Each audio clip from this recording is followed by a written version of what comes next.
I was muted for that whole time. Yeah. Welcome to Phantasy Star 2 More Edition. We finished Phantasy Star Generation 2. I was going in release order, but it made more sense to me to do these Phantasy Star 2 text adventures first. So if you thought I did a lot of talking, a lot of reading on Sunday night with Snake's Tales, oh, strap yourself in. There's going to be even more. Yeah, so Sega Retro does not have a release date for each one of these. Actually, Amy's Adventure is simply marked as 1991 in general, but all the other ones have a month against them.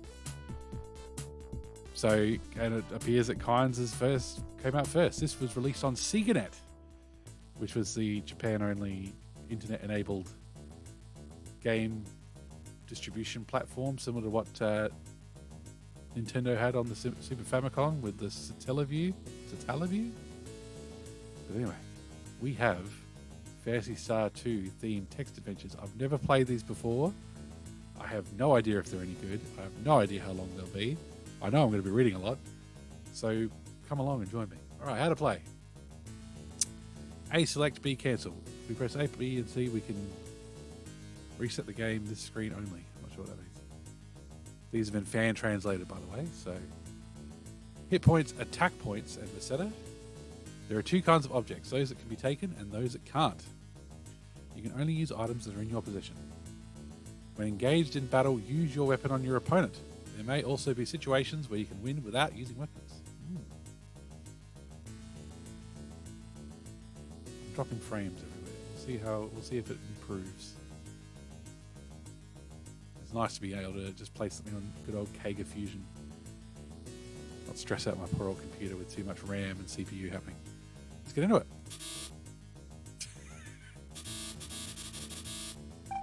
So press start. All right, look at this. Oh, I love it. I love this look. It looks almost like a gold box game. Time, 1281 AW Autumn.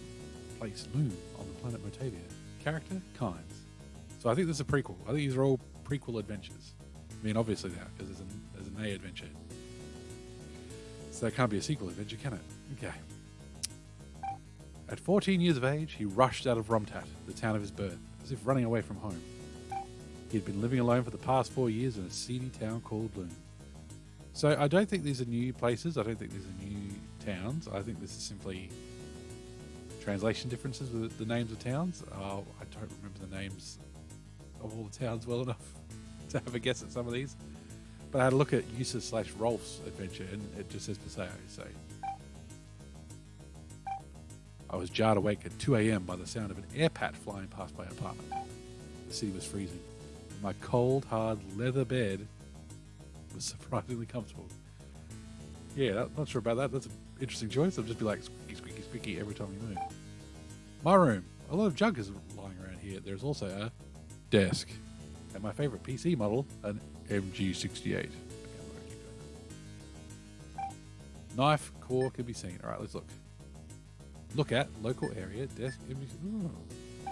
Menus upon menus. It's my favorite PC. This model is getting old, but I'm accustomed to using it. It can connect to outside communication lines, so I've gotten pretty good at computer hacking. Whoa. This dirty desk is being used to hold things in lieu of a proper storeroom. Now that does not sound familiar to me at all. And okay, we've read that. So should we take a knife? Let's take the knife. I took the knife. It's not powerful, but it's better than nothing. I took the core. The circuit board is the basis for a psi gun that I'm thinking about building for years. I haven't collected all the parts I need in order to finish it yet. Okay, cool. So I guess now we can use a knife and the core. Use it on the... Oh, there you go. Okay. Let's cut up the desk. It can't be used that way. Okay. So we're essentially putting together commands. We don't want... Can I not drop? Yes. Okay. B to cancel. Let's move. Let's get out in the world. Okay, we can only go north. Okay, cool. Apartment corridor. My room is south of here, and my friend Yuki's room is to the east. There's also a wall to the west and an elevator to the north. something to look at. Oh my gosh, so much stuff. I can look at the knife now. Okay, let's look at it. Same thing as when we picked it up. So let's skip ahead away from that. Yuki hasn't returned yet. He works for a computer company as a programmer and often won't return for days at a time. He'll probably be back tonight with the data that I asked him to get for me, but he might stop at the bar on his way home. Stop at the bar, that sounds pretty good. I've got to stop doing the look at local area because that is... So we can't enter Yuki's apartment. All we can do is go on the elevator. I'm inside the elevator on the 5th floor. Okay. There's a corridor before me, beyond which I can see the entrance. So I'm in. We just go down. Yes. I'm inside the elevator on the 1st floor. The entrance to the apartment building is ahead. This is the entryway to the apartment complex. There is no one around and the place is bare. The elevator is to the north. Anything to see? No. Let's move. Actually. Okay. That wrong move noise is very aggressive. This is the road in front of my apartment building. I can go back inside the apartment to the north or south to the shopping district. Let's go south. This is... Oh, okay. We can go any direction we like. Let's go east. This neighborhood is deserted. Deserted. The park is to the east, and the way back to my apartment is west of here. Let's go to the shopping district first. We've got $50. This street is always bustling, regardless of what time it is. Many pedestrians are out and about. To the west is a casino, and to the east, a diner. The shopping district continues to the south. Oh, I think we should go straight to the casino. Let's gamble. People are still playing the slot machines even at this hour. I really hate crowds, but it's possible to earn a little extra spending money here, so I stop by fairly often. Randolph is here.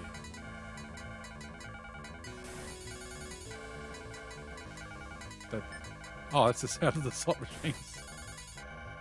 I thought Randolph was a villain. Can you look at Randolph?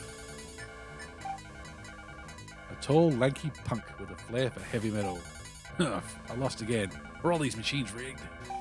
He's too absorbed in the slot machine to notice me. I'm pretty sure they probably all are rigged. You pull the lever, and if the pitches line up when the drum stops turning, you win. It's the best way to make some quick cash. You know what we're doing? We're definitely gambling. What? We can't use the slot machine. No, I want to gamble. It's the alleyway behind the casino. There is garbage scattered all over the place. The back door can be found to the east. I feel like I should be making a map. Okay. Street. To the west stands a polybox. A narrow alley runs behind the shopping district to the south. What's a polybox? Nothing. They haven't really given us a goal, like what to do. A polybox is a kind of kiosk that houses police officer robots. The robo authorities always say things like, "What are you doing outside this hour? Return home at once."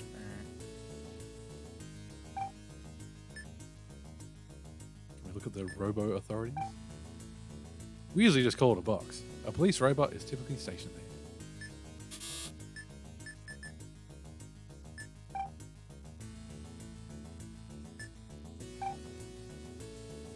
Gloomy road continues onward. This is outside his apartment. Huh. Oh, we're north of the casino, I think. Yeah.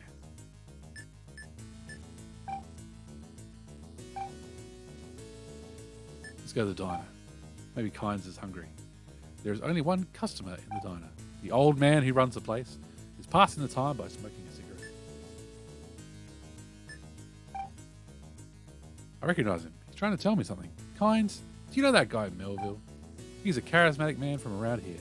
It seems he's been stirring people up and forming a gang. Okay. Damn you, Melville. Your gangland ways. Well, if it isn't That's not an old man voice. Well, if it isn't Kynes, how's it going? Is that it? That's all you got to say, old man? Nothing happening in the diner. Shopping district. This area is also in a state of confusion. Excellent. Evening, Barley Bap. How you going? It took me 2 goes to get my old man voice on. I've been meaning to play these since God knows when, like 20 odd years at least. This is part of the reason I'm streaming, is to get me off, playing the latest and greatest and playing, just playing FIFA every night, and get me playing some of the stuff I wanted to play. The disco. Oh, disco. The disco is west of here, and a boutique lies eastward. The shopping district continues to run north and south of here. Oh my God, the shopping district is humongous. We don't want to look at anything. We want to move.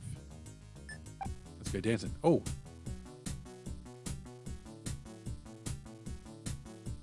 Oh, lunch break. Yes. Best time of the day. In my lunch break at work, I go for a walk by myself with my headphones on because that's the only time of the day where people aren't talking to me. Lots of stuff you want to play with it? Yeah, absolutely. Your stream there's lots of stuff I wouldn't have even known about. Most of the people here are dancing wildly. The pounding music is reverberating in my ears. I don't enjoy this sort of place very much. Sue is here, dancing. Yes, big fish. I don't answer phones like yourself, but I do. In the morning, you get up and like the kids are going, Dad, do this, do that. You got to get the kids ready for school and all that stuff. Then you go to work, and then it's meetings, and then it's lunchtime, and it's like, okay, I'm going to be by myself for an hour. Bye. And then you come back and there's meetings. You come home and it's Dad. You get the idea. Can we look at Sue? A slim, petite girl. I think she likes me. Go for it, Kynes.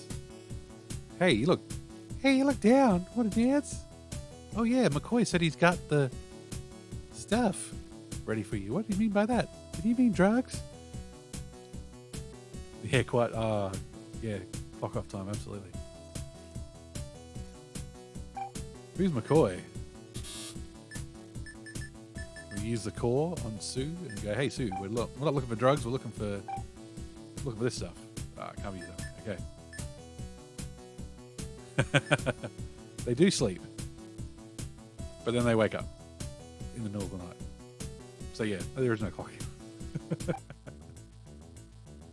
The disco's back alley. There is trash all over the place. Toolkit can be seen. Let's grab that. Do it.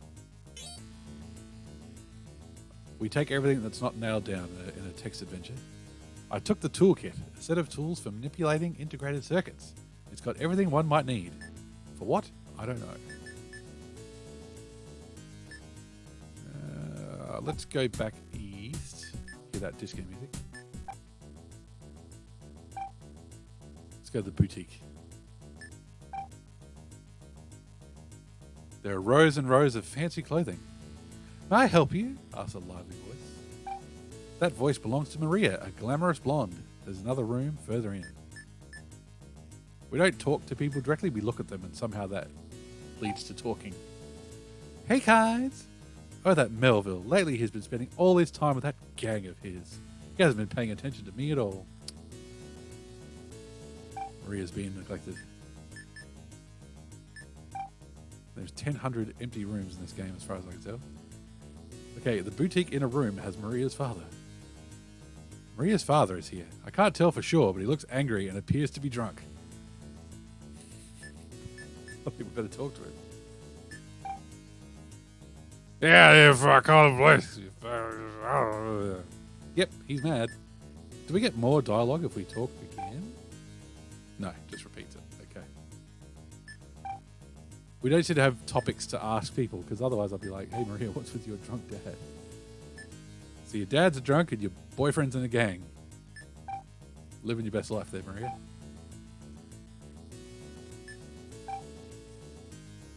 This part of the district is crowded as well. To the west is a Chinese restaurant. Yes. Facing a bar on the other side. The shopping district lies latitudinally. They're testing me with these words here.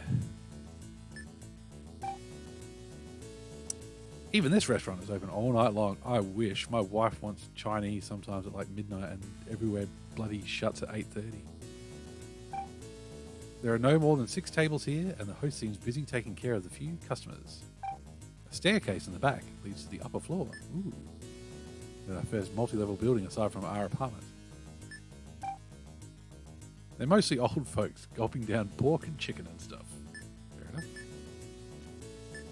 Oh, this place doesn't have a back alley. Oh my god. Second floor of the restaurant. In a striking contrast to the first floor, the second level has a high-class atmosphere. There are no customers here because everybody's low class.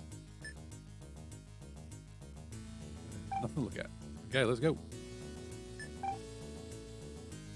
They're definitely setting up a large area here. It's a shame that Kyne's picture there, his little portrait, never changes for like a, I don't know, a picture of what you're looking at or where you are. That would be good. All right, here we go. More drunk people. There are a lot of drunk patrons here who are keeping the bartender busy filling orders. The second floor is accessible via a stairway. Okay, let's talk to the barkeep first. Hey, welcome to... Oh, it's just you. Don't drink too much. Kynes likes to tie one on, hey? Patrons, they are drinking and having a good time. Ah, I've made the wrong choice. I'm drinking water this evening. Didn't realize I'd be spending so much time in bars in this kid's game. Let's see what the upper level of the bar's got for us. Second floor is also fairly crowded. I'd like to have a drink here, but I'll wait on that. A drunk man is screaming.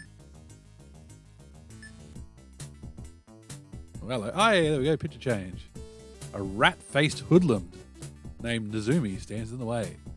Look at that hair. Holy moly. Kynes, you bastard! Stop acting like such a hotshot just because you're a little bit good with machines and stuff. Nezumi draws a knife and advances slowly. Holy shit. I'm going to fight this punk. Use knife on Nezumi. We don't take that shit. With full speed, I slashed at my opponent with a knife. Oh, dice. Kynes hit Nezumi. Oh, there we go. 5 points. Oh god, he's got way more dice than I do. Let's keep fighting. Do we get bonus for doubles? No. Yeah, that's better. We've got to hit him for more damage than he hits us.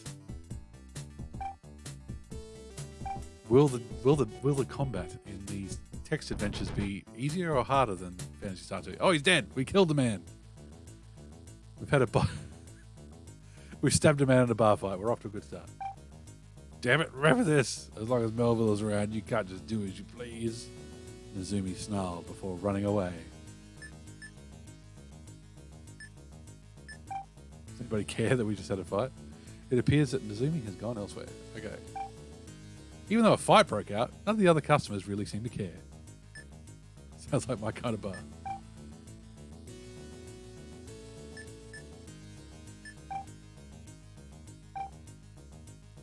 Okay, what else? What's to the south? We might need to go heal up. Outskirts of the shopping district. We finally reached the end of the shopping district. Hooray. As you'd expect, not many people come out this far. South of here is the airport, but the gate is shut. McCoy's is to the east. Hey, McCoy's got the stuff. There isn't even a single customer here. Old man McCoy is seated behind the counter. Oh, Kynes, where have you been? Oh, I want to move. I want to talk to McCoy.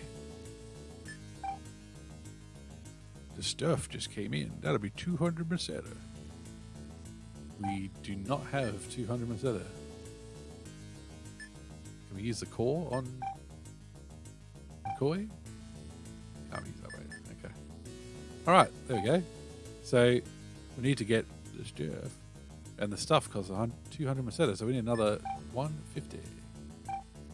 Now, my adventure game logic tells me that now we know that we need money. Maybe we'll be able to use a casino? No.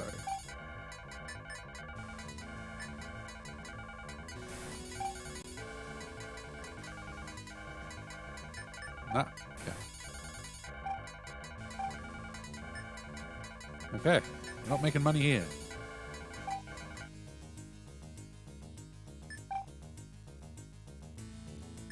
Can we go rest? I don't know. Let's see if we can get some of our HP back in case we get any more bar fights.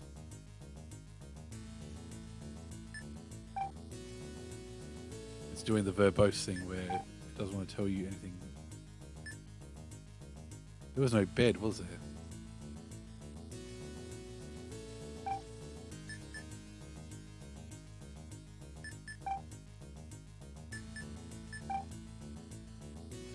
Core doesn't have any data yet. Okay, let's move.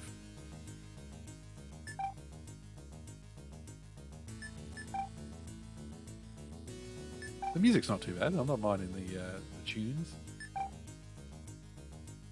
Let's go west. West again. This is where the alleys are. Because we haven't gone as far south as I think we can possibly go here. The alley behind the Chinese restaurant is also full of trash. Well, there you go. Dead end. There is garbage drifting by.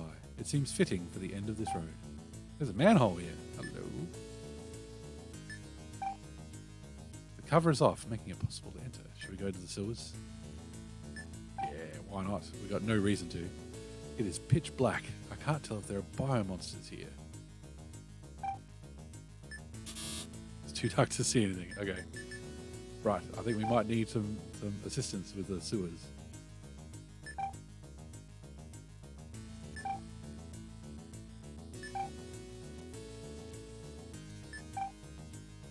When I do play text adventures, I actually do prefer the verbose setting where it tells you the description of every room when you re-enter it. I just like lots of text. Okay. Due to its elevation, this area in the center of the park overlooks the city. A highway is visible to the north. Let's look at the highway. If you travel east along the highway, eventually you'll reach the government sector that houses Mother Brain. Bum, bum, bum. There's a lot of empty areas. Garbage dump. It's the city's garbage dump. A mountain of trash is piled up here. Oh, you did Snatcher. Did you do the Japanese version, yeah? I'm guessing.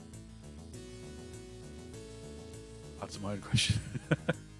I love Snatcher. I love Snatcher so much. It was disappointing how much better Snatcher is than Police Noughts when, you know, it took forever for Police Noughts to get translated. Because Police Noughts had way more just info dumps. And way more creepy Kojima stuff. And not enough action, not enough Metal Gear. Oh, I wouldn't even know what the differences are between the PlayStation and Saturn versions of Snatcher. It's PlayStation, isn't it? Or is it Mega CD? Mega CD, isn't it? God, okay.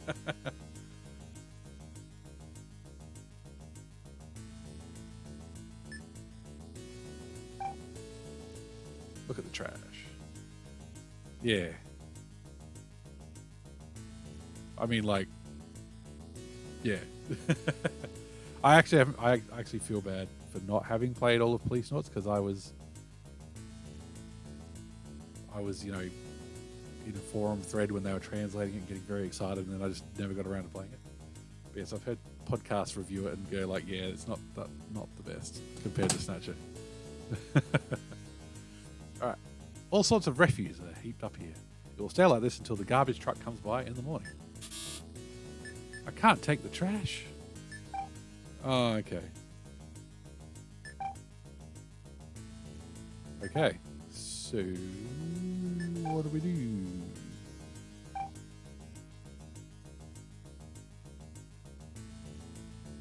Yes, get on a Kojima kick. There's so much Kojima to play.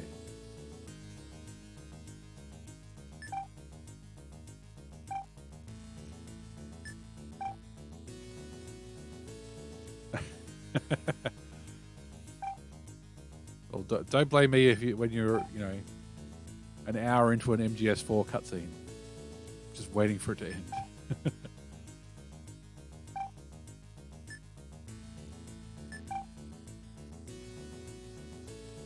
Okay, there's not much changing at the moment.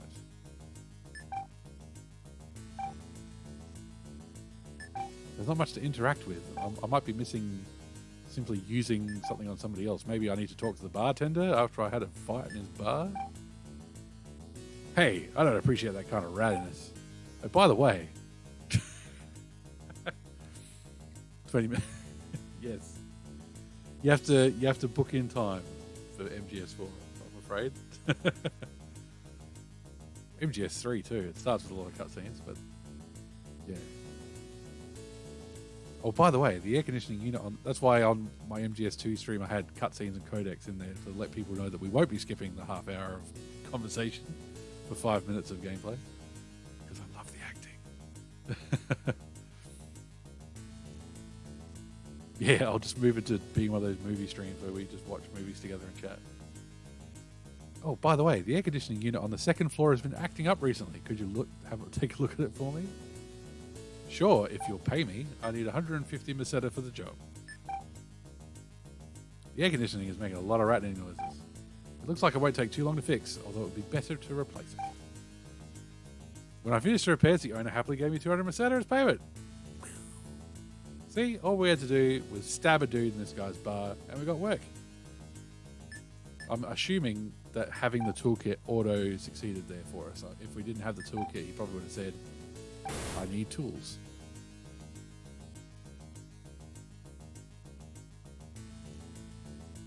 We just left the bar, and the bar exploded. The building exploded up behind me just after I left. By the time I turned around, all that remained of the bar was the entrance and the smoke billowing out of it. What the fuck? The air conditioner! Evidently, I screwed up the connections and the wiring somehow. I'd better get away from here. Okay, so Kynes has just murdered a lot of people. What the fuck is this game? Let's look at the airport, because we might need to flee town. All sorts of aircraft, both large and small, pass through this airport. You can go to any place on Motavia from here. I think we better go to McCoy's. Let's just go to McCoy's. Maybe we can lay low.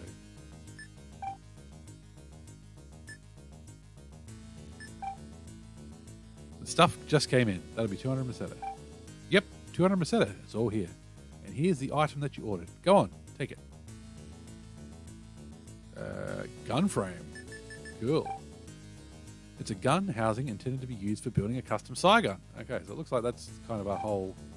The correct parts still need to be inserted before it can become a weapon. So let's take it. Okay, we automatically took it. So let's use the core on the gun frame. Data yet. Okay. Does McCoy have something different to say? Anything else I can get you? Apparently not. Part of the district is crowded as well. We can't go to the bar anymore. As I entered, the host became enraged. You killed everyone, you motherfucker. You destroyed the place across the street, didn't you? The owner was furious and he reported you to the police. You better get out of here soon. I'm pretty upset with you too. I'd be upset with me too.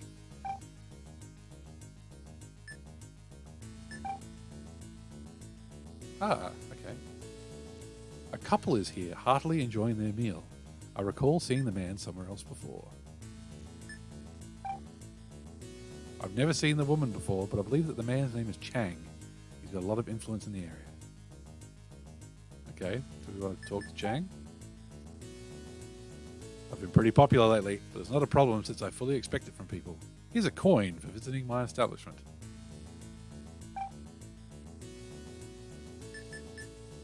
Okay. This could be used with the slot machines, making money. What is the point of a take option if they just give you everything? Also, apparently we need to look out for the cops.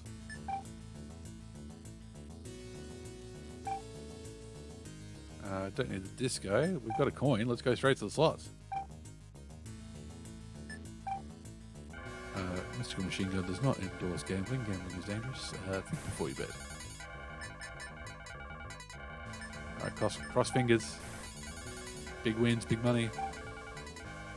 I better keep this handy. What?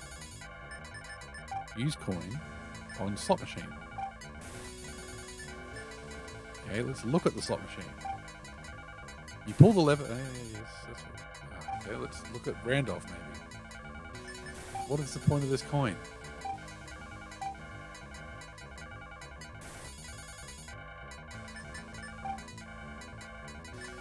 Yeah, so use coin slot machine. Okay, I guess that's not happening. So we've got two things to think about. Oh yeah, that's where the police box is. Halt, you're under arrest, Kynes. You'd better come quietly. The officer seems pretty upset for a robot. Can I just leave? Sweet. I probably could fight the cop. Like, I'm guessing my damage is not that great. Okay, let's look around for new things. Oh, maybe Yuki's home now that we've got the gun frame. That seemed like a hint earlier on.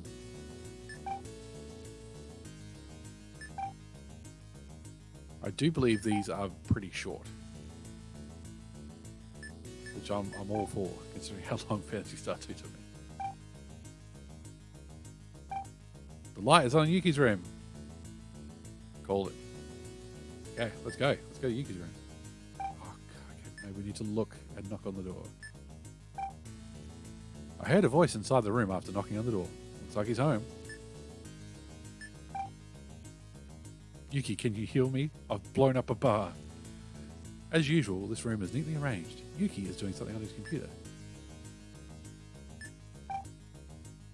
What is it this time? Oh, right, the data. I had a hard time getting it. Give me the core and I'll insert it for you. Okay, let's give him the core. It's not finished yet, is it? Okay, use the core on the gun frame.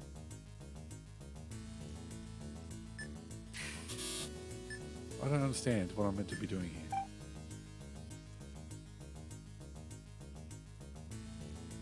Okay, so use core Yuki. What does that mean?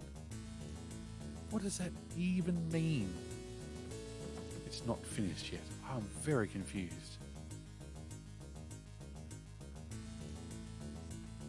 About what they're talking about. Like, it's amazing how you can get confused about a game with so few bloody commands. We're not even typing in commands. It's flipping... let's just get a hint. Let's just get a quick hint.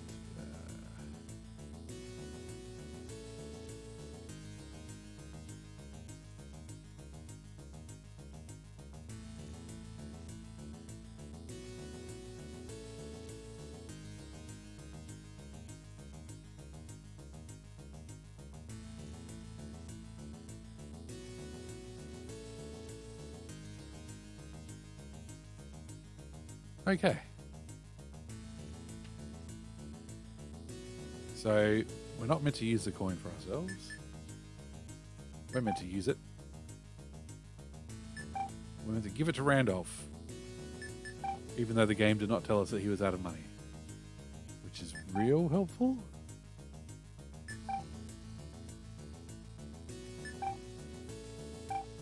They could have condensed the amount of spaces you have to walk through.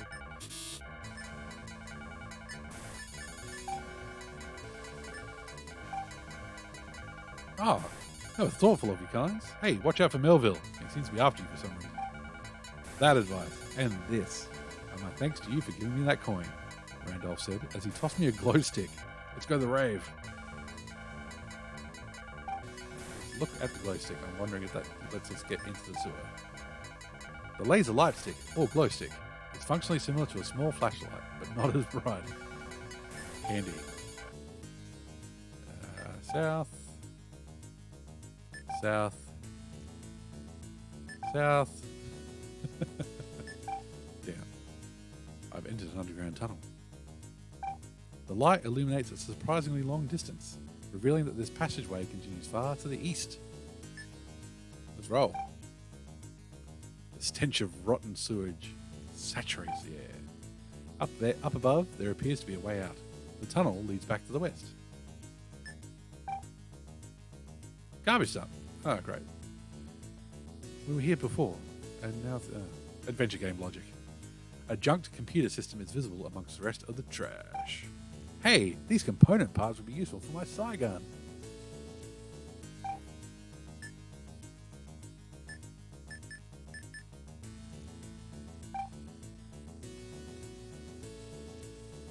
Okay, so have I taken the components? Okay, now we need to use the tape. I took the components, integrated circuits, resistors, and the like. I can finish the core of the SEGAN with these. Okay, use components on core. Great.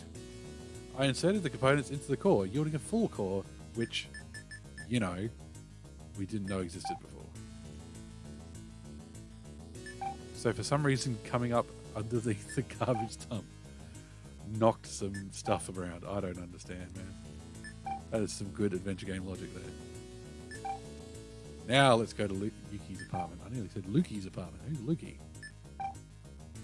His name is Luca. He lives on the second floor. Okay, full core. He programmed the data into the gun core. But what are you going to use this robotic circuitry data for, Kynes? You don't want to know, buddy. So use gun core in gun frame. I carefully inserted the core into the SEGAN. Is it a SEGAN now? It's a weapon designed to destroy robots from within by injecting technique power directly into the machine's central processing area. There you go. Does Yuki have anything to say now that we've got a gun? God, this is a dodgy guy. This is the last time I'm going to do this sort of thing for you. They'll have my head if they find out. Okay. Can I use... No, I can't use anything. Everything in here is just looking. Can't rest. I hope we're not stuffed because the zombie kicked our asses in the bar. Whoops, need to go down.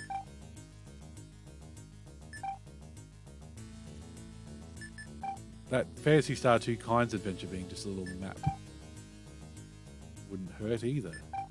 Feels like a wait, like aside from the rare times. Let's go shoot that robot.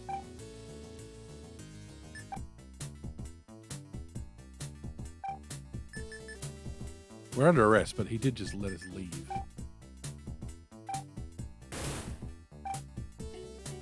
Oh shit.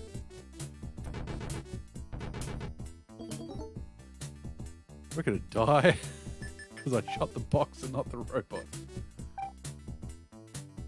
I fired the SEGAN. Intense psi power struck the target like a heat ray. Look at all those dice! Got him! God, thank God. You are under... The police robot stopped moving and became a pile of scrap a moment later. Okay, now what can we do? Can we move elsewhere? Ooh, we can move west. There you go. Warehouse exterior. I don't know what this place is being used for. I heard that it was closed down. Love the little dice. Such a cute idea. It really adds to the choose your own adventure game. But yes! Feels like we're playing Death Trap Dungeon or something. Reading, I should say. I did... on one of the Discords I'm on, somebody linked a place where you can get the Sonic game books, and they had dice and stuff. Unfortunately, the only one they've got on that site is one I already have, Zone Rangers. But love just writing that stuff down. Fighting Fantasy, yes, that's the one. I keep wanting to find choose your own adventure books for my kids because we've got one kiddie choose your own adventure book. Like, it's not choose your own adventure, like you choose the path or something, and they love it. But they always pick the same options. So when you're reading it to them night after night, and they keep picking the same choices, it's like, no, we went up to the roof last time. Let's follow the footprints this time. Let's do something different. And they're like, no, do this. It's like, God damn. Anyway, I heard that it was closed down some time ago after biomonsters appeared. I don't want to get in Choose Your Own Adventure books yet because they're too young for that. All the deaths that happen in Choose Your Own Adventures will scare them. There seems to be a dispute going on. 3 or 4 men are involved. I began to slowly approach them when I suddenly sensed someone behind me. A moment later, I received a sharp blow to the back of my head. Damn, they got me. My eyesight is fading. Everything's going black. Bleh. I'm about to black out. They were, absolutely. I had nightmares about some of the ones that were set in space and, you know, you essentially got chucked out in an airlock or whatever just for choosing the wrong option. 10 years old reading that, you're like, do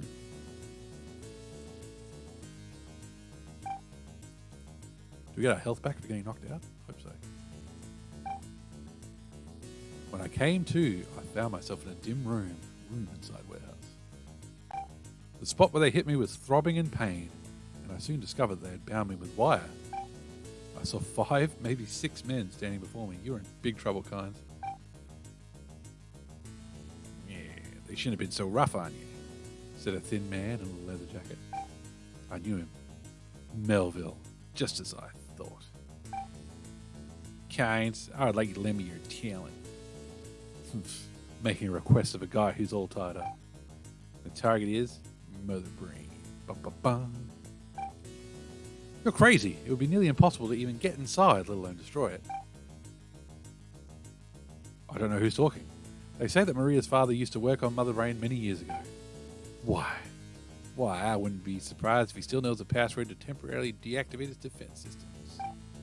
Now, if only I had a record to take care of the rest, my plan would be perfect. Who knows what might happen if Mother Brain were destroyed? If you're talking about me, then I'm afraid you're going to be disappointed. Fine. I won't ask you again. However, since you now know my plan, you'll have to stay here until it is complete. Having said that, Melville left with his gang. Ah, they took all our stuff. Look at the window. It is situated very high up, as if they designed this room with screaming prisoners in mind. It can't be removed, so the wire can't be removed without a key, and it's made of steel, so a normal tool probably wouldn't be able to cut it. I'll move. Okay. Look at the local area. The room is empty, dark, and putrid. Lovely. There's a window high up on the wall and a door to the south. Nothing to take, nothing to use, nothing to drop.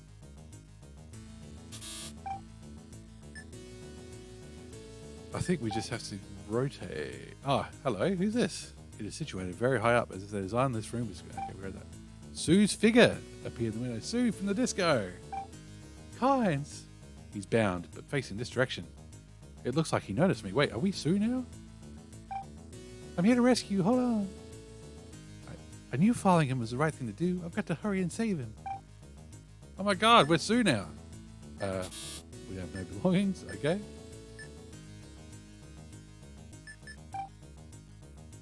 Can't see well from here. Hang on. Let's look at warehouse. This was a warehouse for some sort of food company. There was a biomonster infestation several years ago, though, so it was shut down. Okay, we're going to go south. Okay, south is down. Stacks of crates are visible just inside the warehouse. It is possible to move south or east from here. The exit is to the north. Okay, well, we just came from the north. Let's go east. Local exits are to the south and west. This is a maze, isn't it? There are wooden crates stacked up nearby. Let's look at the crates. There are wooden boxes in the shape of a cube with 1 meter dimensions. Well, that's very precise of you. A window is covered by black curtains. I can go north or west. Oh, I tripped on something. I wonder what it is. It's a hammer. Grab it. It's big, yet lightweight because it's made of wood. Okay, we've got a hammer. Corridors proceed north, south, and east, and there's a walk-in capsule to the west. Okay. What's a capsule? It's in the shape of a sphere, 3 meters in diameter with a door in the center. Let's do it. The inside is filled with bleary light. A chair sits in the middle with a switch in front. There is a label affixed to the switch. So the label first. This machine dispenses trimate gas. Hey, we'll be able to heal kinds.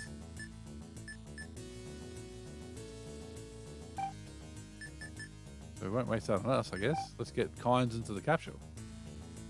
Once we find him. This place is in horrible condition. The crates are mostly rotten due to the biomonsters. I can go north or south.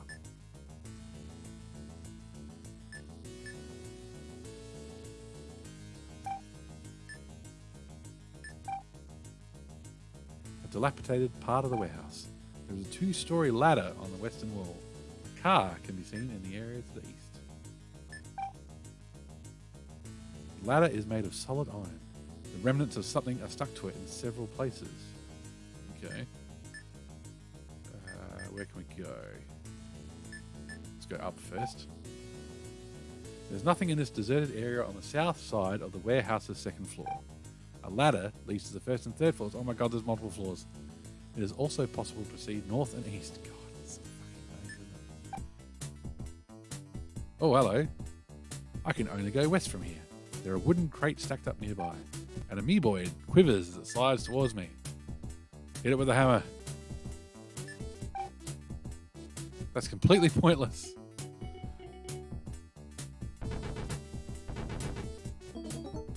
Amoeboid hit C. 10.0. Okay, well, what can we do? Ah, there we go. The hammer smashed the wooden crates into pieces. A paragun was inside. And we need to, you know, get this battle over with. Can we use the paragun? No, I've got to take it first. That's going to cost us a turn. I took the paragun. That's short for paralyzer gun. It immobilized the target by administering an electrical shock to its body tissue. Obviously, it has no effect on robots. Fuck.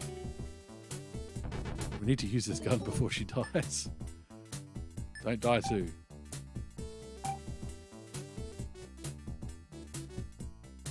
After being shot with the paragun, the enemy's body sustained damage as it rapidly contracted and stiffened.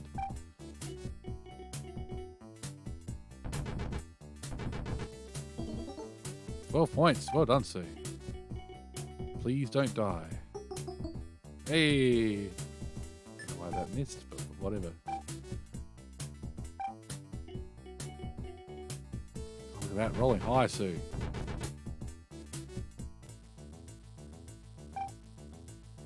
The amoeboid seemed to make a hissing sound as it splattered all over the place. There's nothing left of it now. Okay, so where can we go? I think we better go heal. But we're armed now.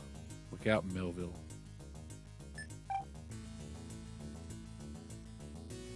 Oops, this is the wrong place to be. We want to be north.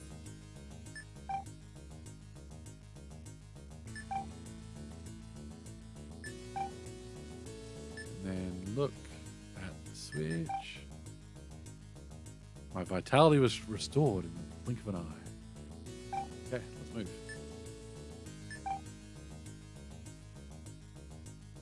Okay, we're just going to continue going back to that every 5 seconds. No, I'm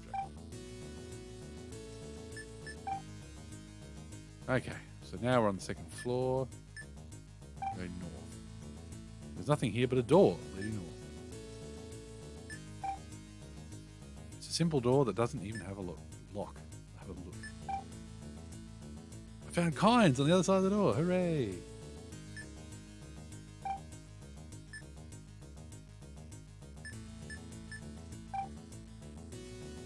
Finally, here, Sue. I was tired of waiting. Now hurry up and remove this wire. Can we remove the wire? It can't be removed without a key, and it's made of steel, so a normal tool probably wouldn't be able to cut it. Oh, great. Let's just try the hammer anyway. It's completely pointless. Let's shoot the wire. That's also completely pointless. Alright, see you, kinds. You're on your own. Let's try the third floor.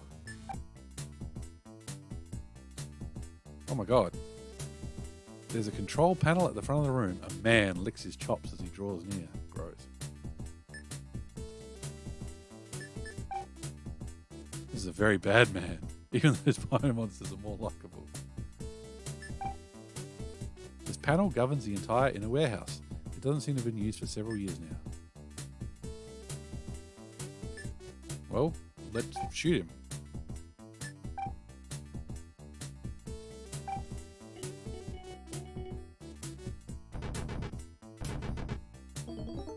Sue Hitman.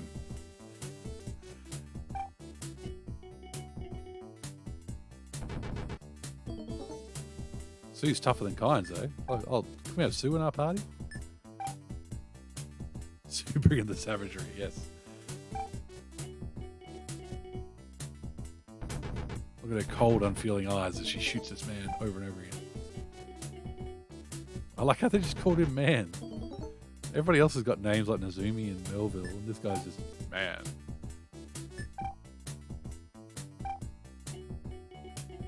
Come on, Sue. Big rolls. He's a tough man.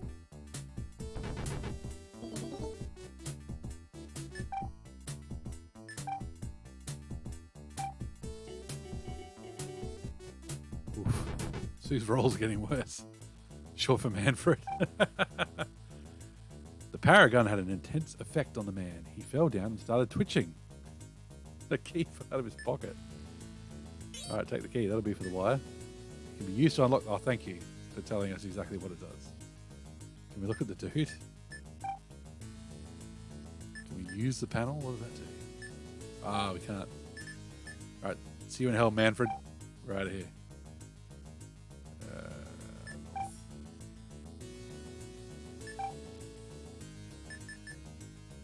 Use the key on the wire. Sue unlocked my bonds and freed me. Thank you, Sue, I said as I held her close. I felt so grateful with her in my arms that I gave her an unexpected kiss.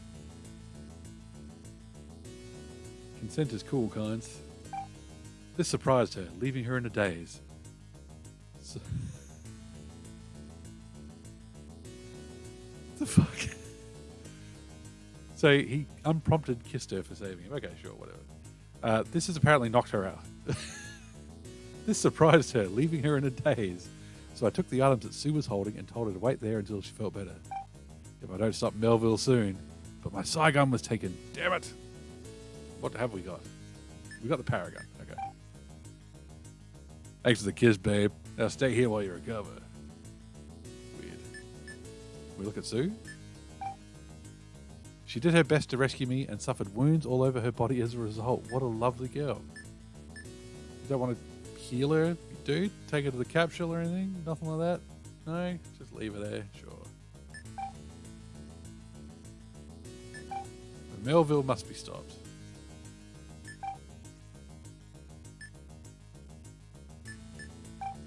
Okay, we've done this area. Yep. We've been everywhere in the warehouse except for a closer look at that car.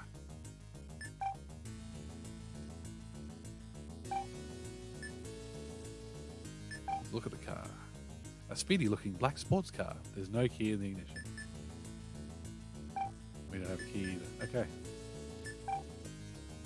Just leave Sue behind. Sorry, Sue. That's where the capsule is. That's kind of where we came in, I think. Warehouse exterior. Yep. Ah, what? Ah, fuck. This is not... So, let's try this. That's complete pointless.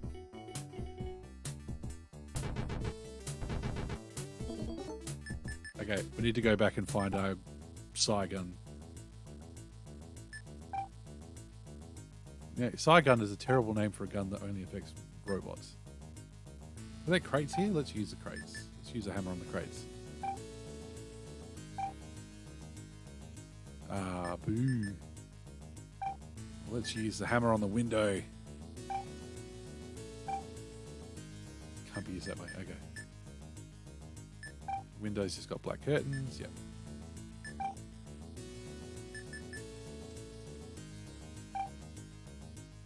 Okay, this is a pointless area.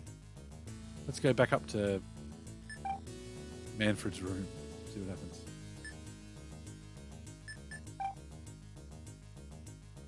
Oh. At least we're able to get healed.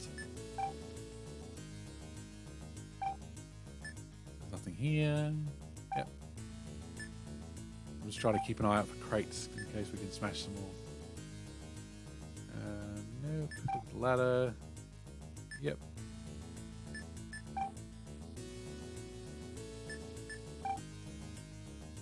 Knife and Saigon can be seen. All right. Grab it all.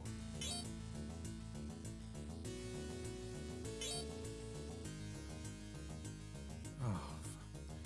The energy charger is missing. One of Melville's henchmen must have taken it. Without it, it's not even half as powerful. That sucks. Let's look at the panel. Can you do anything with the panel? Ah, I found a car key as I'm investigating the control panel. There we go. Sue doesn't get the car key. Only Kynes get the car key.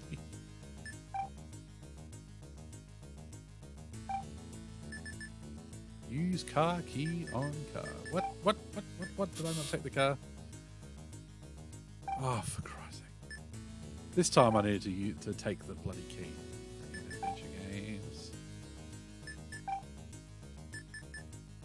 Make up your mind.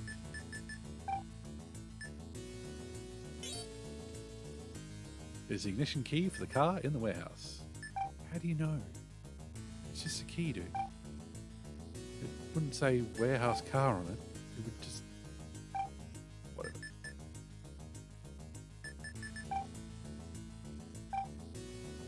I enter the car and turn the key. The engine roared to a start. The engine makes a pleasant sound as it idles. I left Sue behind to recover from my kisses. Oh, okay, no, he didn't. Well done, Kynes.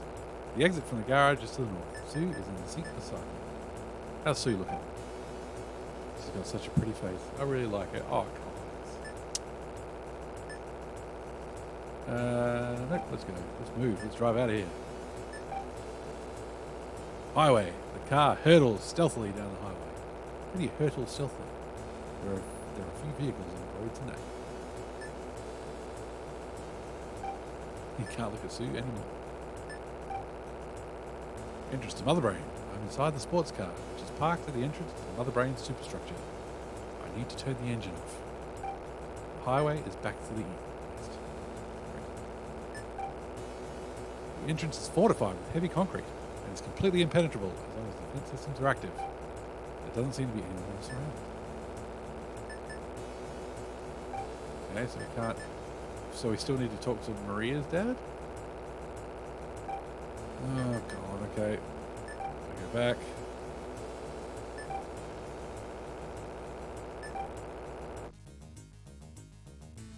That car engine noise is awful.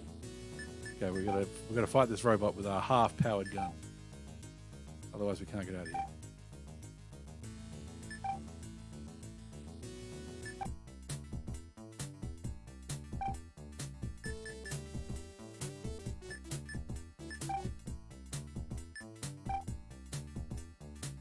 I fired the psi gun, but it emitted neither light nor sound as the psi beam struck the enemy.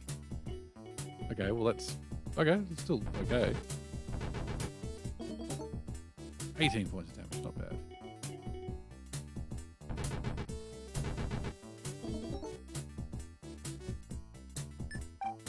We're not going to win a damage race against a robot, dude. He's probably got more HP than us. Roll him higher. Roll them bones. That's better. Got him. Oh, 42. Should we heal? What happens if we go heal? Surely that robot doesn't come back.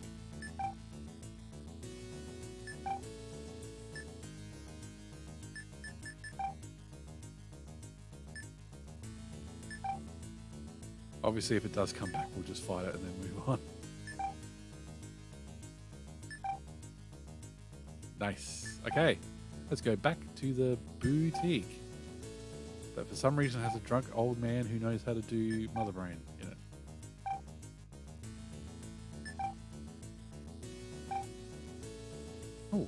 An airpat has landed in front of the bar to the south. A police officer robot can also be seen. The owner must have contacted the authorities. Let's not go that way.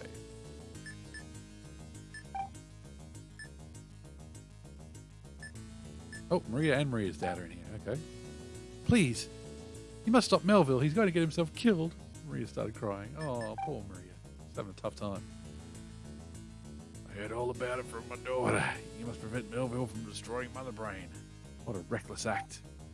Maria's father is completely flustered right now. Password! I shouted as I grabbed him by the shoulders. I'll bring Melville back. Just give me the password. Send to Mother Brain. All right, I'll give you the password, but you'll have to tap it into Mother Brain's communication lines to make use of it, he said. Ooh, I think we're going to go back to our apartment and do some hacking. No problem. I'm good at hacking, I replied with a grin. That's a grin, isn't it? Maria say anything different? Nope. Okay. So, obviously, Manfred was not Melville.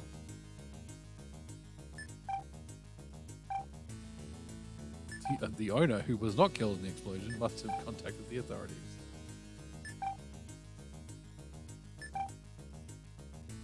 All the way back to our apartments. And then we can use the PC. Nope. Have to look at it. I booted up my MG68 and connected to Mother Brain's network. The password I learned from Maria's father enabled me to access the system, shut it down, and open the entrance gate. Melville is in danger. I don't know why I want to save him. I must hurry to Mother Brain. If I can get a car and floor it down the highway, I might still be able to make it in time. Yes, we do know where there's a car. We just have to walk all the way there. See, this would be a good part for narrative to just teleport us to the car. To just have a, an internal code flag that says, you found the car, you've got the car key. This is really urgent, so we're just going to teleport you to the car. Don't need the capsule, we've got plenty of health. Hopefully we get the, the power cell from our SEGANet back. We go north. We've got Sue with us still.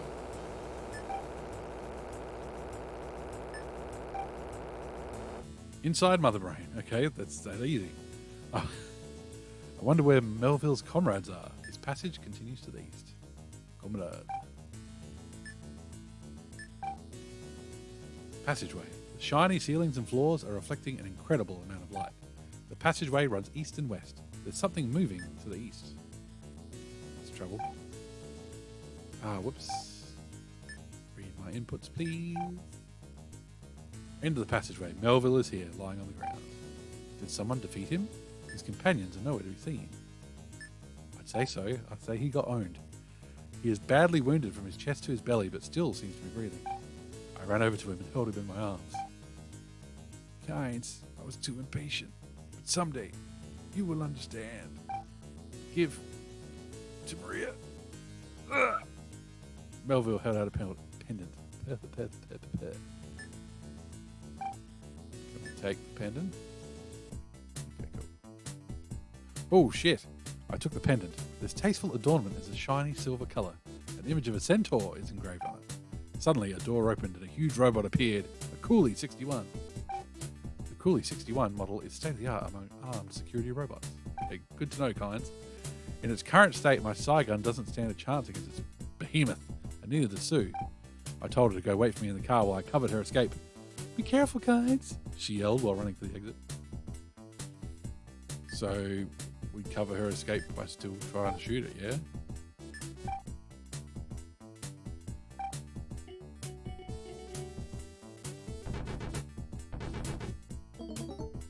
$33? That's not bad. Holy fuck!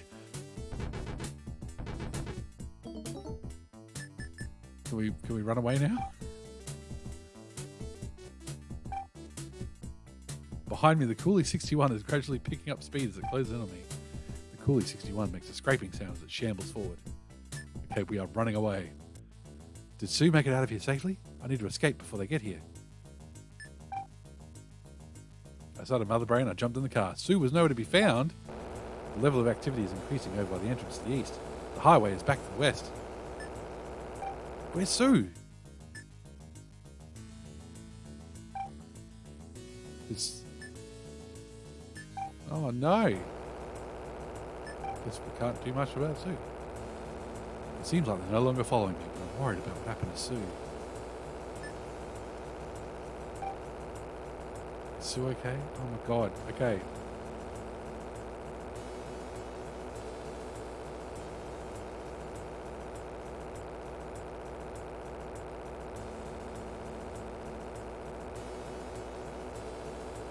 Okay. Looks like there's...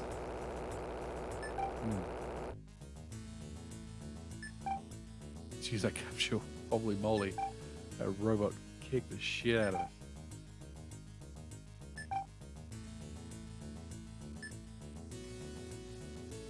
So that's twice. Repeat twice. Kynes has just kind of left Sue behind. Good boyfriend you are, Kynes.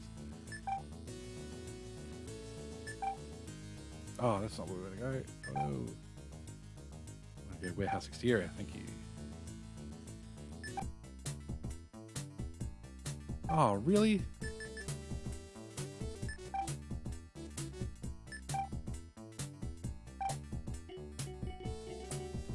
Oh, it's a crap roll too.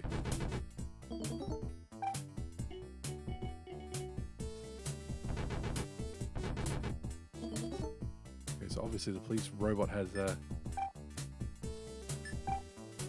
2 AP and we've got 3. Come on. It's not enough. Ugh.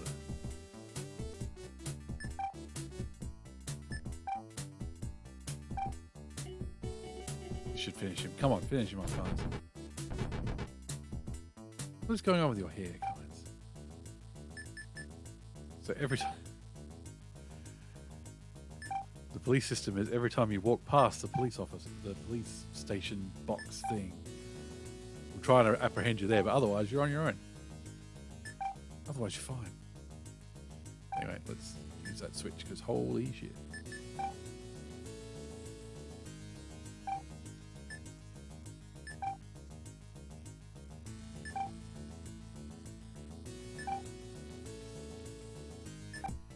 I need to find a better way to sit. Oh, for Christ's sake. Now they're fucking respawning.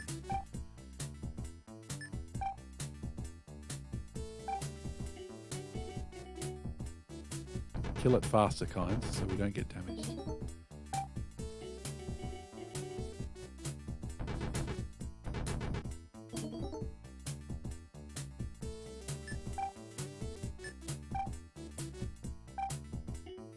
So it looks like we're not just going to be able to heal our way out of any trouble. Okay. We've got a little bit more health than last time. Let's not tempt fate by doing it again. So we've got the pendant for Maria, so let's go back to the boutique.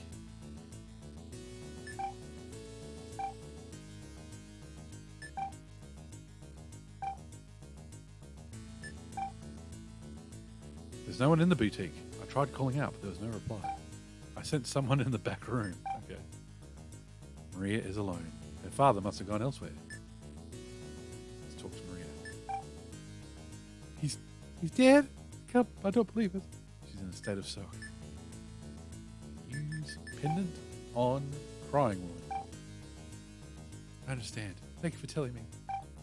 This was the Airbus ticket for Melville's getaway. You can use it to escape. I'll go with you as far as the airport. Now hold on a minute, Maria. We don't know for sure that Melville is dead, and besides, I'm still worried about... If you get caught, it's all over. There's no time left. Now, come on. We arrived at the airport gate in Maria's car. The shopping district has been cordoned off, so there's no turning back now. Oh, Kynes, I forgot to give this to you. I was holding on to it for Melville. It's the energy charger. With this, my SEGAN will operate at full power. The airport gate is now open. Let's go to the airport. Oh, shit. I entered the airport lobby only to find myself face to face with a very unwelcome figure. It's him! It's that Cooley 61 again! Damn it! He must have used some sort of tracking device on me. Or he probably just followed the trail of destruction. Kynes. broken robot bodies you've left in your path. And now he's pointing those dreadful cannons in my direction once again. Cooley 61 makes a scraping sound as it shambles forward. Let's use our full power Saigon on him.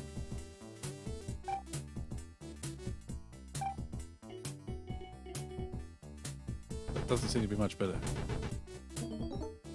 36, not bad. Got to survive his damage, that's the main thing.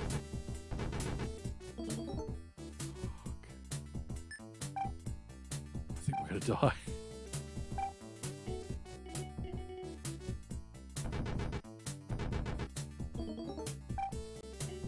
Oh no, we're fucked. We are dead.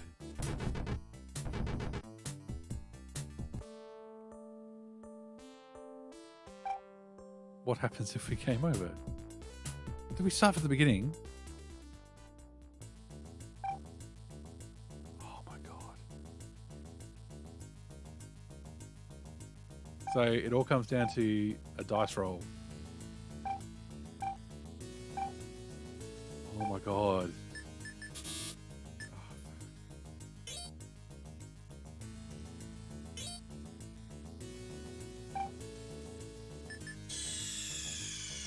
Oh my god, Mr. Suffer, thank you very much for the raid.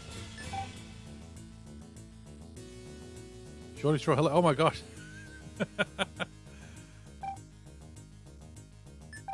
That is a hyper color. God, those emotes, they're blowing my mind. X7 Cross Gaming, how you going? Mr. Suffer?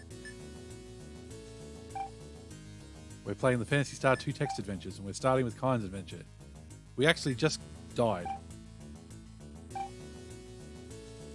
We got to the very near the end and died. Oh, thanks very much for the follow, Next Cross Game. Enter the ship. I wish there was a ship to enter. So what I'm going to do right now is try to quickly redo all the steps we needed to take to beat the game. Which started with getting into a bar fight.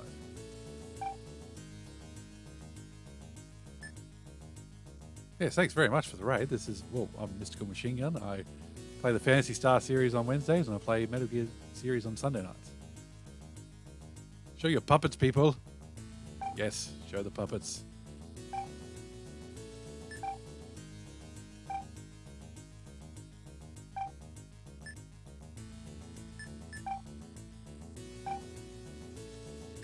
So battle number 1 is we fight a drunk guy.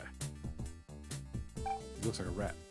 Kynes, you bastard! Stop acting like such a hotshot just because you're a little bit good at machines and stuff. So we start with a knife fight. We roll them bones. Look at that.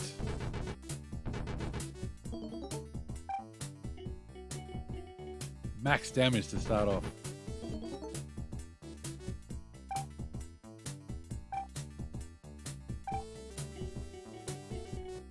Look at that, Jace. Kynes is not taking any of Nozumi's shit today. Alright, so he threatens us with the gang leader. The bartender says, hey, thanks. I don't appreciate you stabbing dudes in my bar, but also, can you fix the air conditioner? No, that's alright, Mr. Suffer. Thank you very much for the raid. So, to fix the air conditioner, we need, not here, we need to go into a back alley and find a back alley toolkit, which is randomly left on the floor. Oh, we better stop and talk to Sue quickly. Oh yeah, McCoy's got the stuff. And we're talking about computer parts, not drugs. Alright, let's grab the toolkit.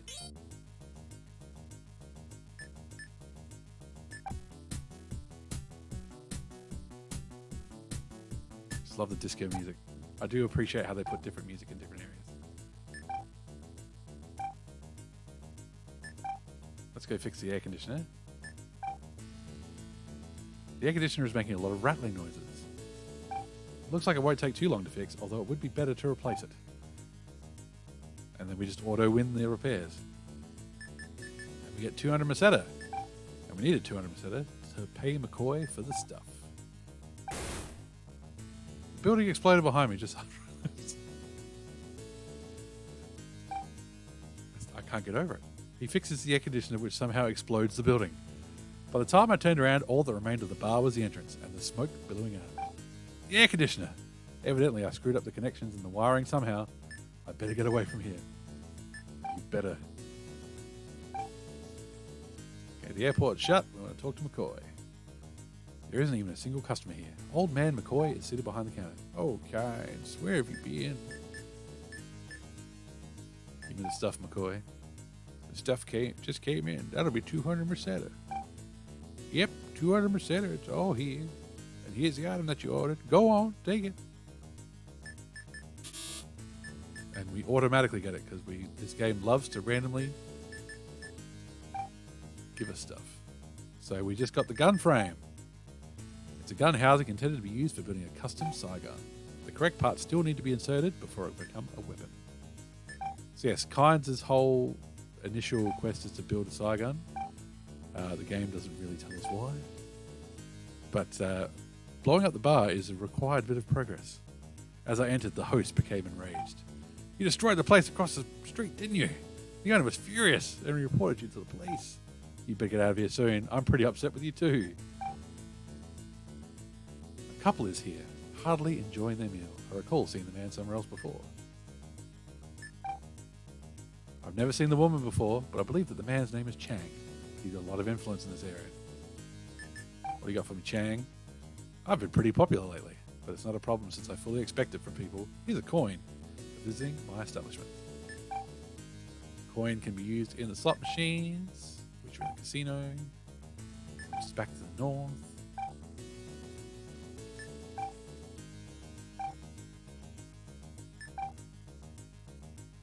Our friend Randolph thinks the machines are rigged. A tall, lanky punk with a flair for heavy metal. Huh, I lost again. Are all these machines rigged? But, you know, even though he thinks the machine's rigged, we'll just give him the coin and he'll be nice. Oh, that was thoughtful of you, Kynes. Hey, watch out for Melville. He seems to be after you for some reason. That advice and this are my thanks to you for giving me that coin, Randolph said as he tossed me a glow stick. It's time for the rave. So the glow stick allows us to go into the sewers once we look at the manhole. The cover is off, making it possible to enter. I've entered an underground tunnel. The light illuminates a surprisingly long distance, revealing that this passageway continues far to the east. The stench of rotten sewage saturates the air. Up above, there appears to be a way out. The tunnel leads back to the west. So we've just crossed the whole map here somehow, because the garbage dump is actually on the far east of the map. A junked computer system is visible among the rest of the trash. Hey, those component parts would be useful for my Saigon. So we take the components. Integrated circuits, resistors, and the like. I can finish the core of the Saigon with these. So we picked up the core at the start of the game, and what we didn't know is that it's not a full core. I inserted the components into the core, yielding a full core. Alright, let's get out of the garbage. Can't go to the highway yet. This is just flavor text. Now we want to go back here. Because our neighbor, who's also good with computers, should be home. My room is south of here, and my friend Yuki's room is to the east. There's a wall to the west and an elevator to the north. The light is on in Yuki's room. I heard a voice inside the room after knocking on the door. Looks like he's home.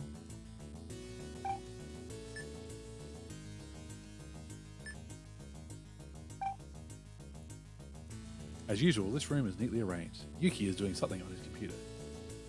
We don't leave. Let's look at Yuki. We can't look at Yuki's computer, unfortunately. We can't see what rig he's got. What is it this time? Oh, right, the data. I had a hard time getting it. Give me the core and I'll insert it for you. Give him the full core. Full full chode. He programmed the data into the gun core. But what are you going to use this robotic circuitry data for, Kynes? Going to use it to shoot robots, my dude. I carefully inserted the core into the SEGAN. It's a weapon designed to destroy robots from within by injecting technique power directly into the machine's central processing area. Alright, this is actually really fast to get through when you know where you're going.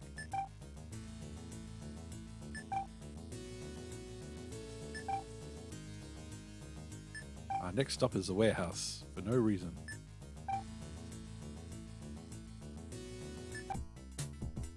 But first, we've got to fight the police. The robo authorities always say things like, "What are you doing outside this hour? Return home at once." "Halt! You're under arrest, Kynes. You better come quietly." The officer seems pretty upset for a robot. Let's shoot him in the face. I fired the SEGAN.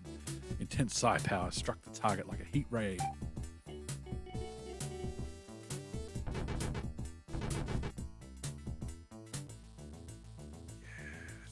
I wonder, since we had 5 dice there, I wonder if I actually did not put the gun back together properly before we fought that coolie 61. You are under... The police robot stopped moving and became a pile of scrap a moment later. I don't know what this place is being used for. I heard that it was closed down some time ago after biomonsters appeared. There seems to be a dispute going on. 3 or 4 men are involved. I began to slowly approach them when I suddenly sensed someone behind me. A moment later, I received a sharp blow to the back of my head. Damn, they got me. My eyesight is fading. I'm about to black out. Yeah. When I came to, I found myself in a dim room. The spot where they hit me was throbbing in pain, and I soon discovered that they had bound me with wire. I saw 5, maybe 6 men standing before me. "They shouldn't have been so rough on you," said a thin man in a leather jacket. I knew him. Melville, just as I thought. "Kynes, I would like you to lend me your talent." Making a request of a guy who's all tied up. "The target is Mother Brain." Bum, bum, bum. "You're crazy. It would be nearly impossible to even get inside, let alone destroy it." They say that Maria's father used to work on Mother Brain many years ago. She works at the boutique, by the way. Why, I wouldn't be surprised if he still knows the password to temporarily deactivate his defense systems. Now, if only I had a wrecker to take care of the rest, my plan would be perfect. Who knows what might happen if Mother Brain were destroyed? If you're talking about me, then I'm afraid you're going to be disappointed. Fine, I won't ask you again. However, since you now know my plan, I'll have to kill you. Oh wait, you'll have to stay here until it's complete. Having said that, Melville left with his gang. Thanks for nothing, Melville. Looking at the window, it is situated very high up, as if they designed this room with screaming prisoners in mind. Who's that in the window? Sue's figure appeared in the window. Kynes! And now we are Sue. He's bound, but facing this direction. It looks like he noticed me. "I'm here to rescue you, hold on!" I knew following him was the right thing to do. I've got to hurry and save him. Stacks of crates are visible just inside the warehouse. If it's possible to move south or east from here. I want to go east first. Local exits to the south and west. There are wooden crates stacked up nearby. Now, where did I... No, let's move south. I can go north or west. Ooh, I tripped on something. I wonder what it is. It's a hammer. Make sure we take it. Yep. It's big, yet lightweight because it's made of wood. It's better than bad as good. So we can use the hammer on the crates. We cannot use it as a weapon, unfortunately. The hammer smashed the wooden crates into pieces. There was nothing inside. Okay, we'll ignore the walk-in capsule for now. Because that is a healing area. A dilapidated part of the warehouse. There's a 2-story ladder on the western wall. A car can be seen in the area to the east. We're not driving away until we get Kynes. There's nothing in this deserted area on the south side of the warehouse's 2nd floor. A ladder leads to the 1st and 3rd floors. It is also possible to proceed north and east. If we go east, we get an encounter. I can only go west from here. There are wooden crates stacked up nearby. An amoeboid quivers as it sidles towards me. That sounds real creepy. But there's also crates here, so let's break them. The hammer smashed the wooden crates into pieces. A paragon was inside.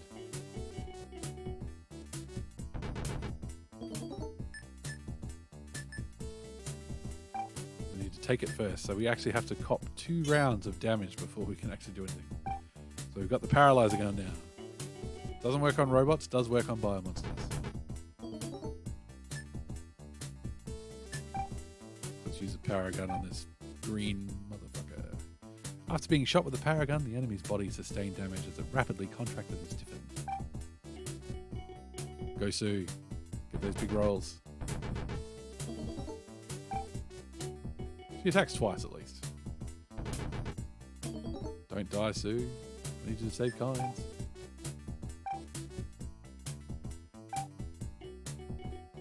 There we go. There's bigger numbers. Oh, it's still alive. Don't die, Sue. Fuck. We better win this round or we're in big trouble. Ooh. Evening, Zebo. How you going? Down Under's doing well, mate. It's cold. How's Finland doing? The amoeboid seemed to make a hissing sound and splattered all over the place. There's nothing left of it now. Cold. Okay. We don't get snow. It's still a bit chilly. Let's heal up before we go save kinds.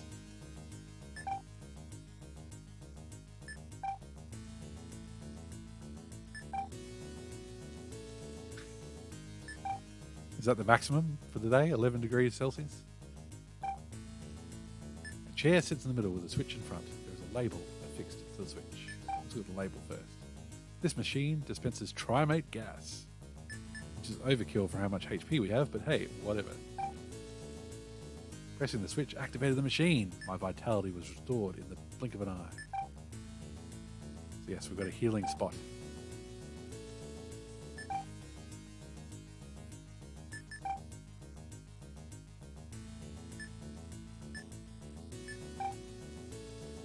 There's nothing here but a door leading north. And why can't we go north? Because we have to look at the door first. It's a simple door that doesn't even have a lock. I found Kynes on the other side of the door. Let's look at Kynes first and Sue loves him. Finally here, Sue. I was tired of waiting. Now hurry up and remove this wire. I was tired of waiting. Real grateful, Kynes.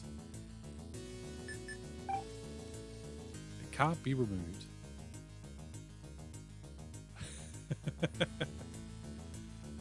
5K Mega Drive game. Shall I start saving for Mega Panel? Oh yes. Oh yes. You mean the rewards? Oh god. Don't make me play Mega Panel. It does say for like at least only for half an hour, so I could play Mega Panel for half an hour. How are you, Moon?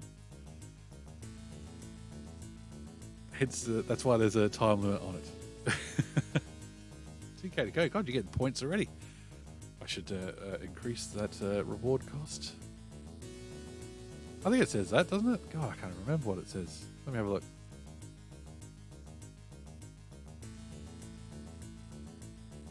I'll play a Mega Drive game you are choosing for at least 30 minutes. There you go. You have to enjoy it. Okay, 5,000 points is play it for half an hour. 10,000 points is play it and enjoy it.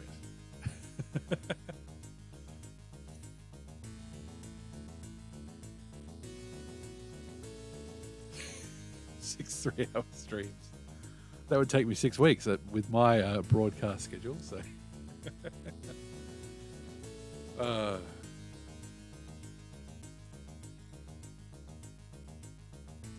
yes, we've had a raid from Mr. Suffer, so it was much appreciated, and we died, which is why we're back here. But Kynes is tied up with a wire that we can't do much about for now. But if we go up to the top of the warehouse, we see the man. There's a control panel at the front of the room. Mr. Machine Gun Puzzle Players. No mega panel. I need to increase the cost of that reward and also put like a 10-week timeout on it. There's a control panel at the front of the room. A man licks his chops as he draws near.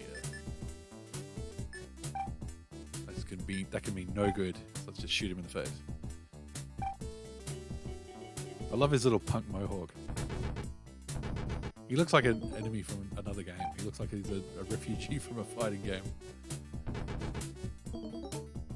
I just came over from Streets of Rage, and I'm here to get you.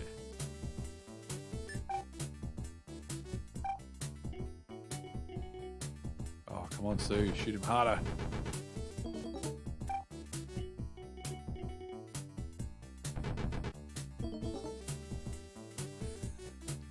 They do kind of stand out from the background, the dice. They look really cool.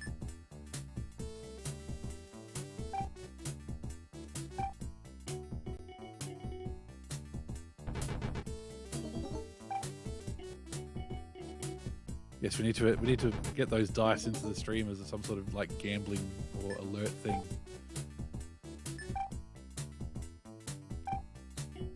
Roll the dice to see how many hours of Mega Panel I have to play. All right, killed the man. The Paragon had an intense effect on the man. He fell down and started twitching. A key fell out of his pocket. Let's take it and move. Used to unlock the wire binding. How convenient. And the wire binding is only 2 rooms away.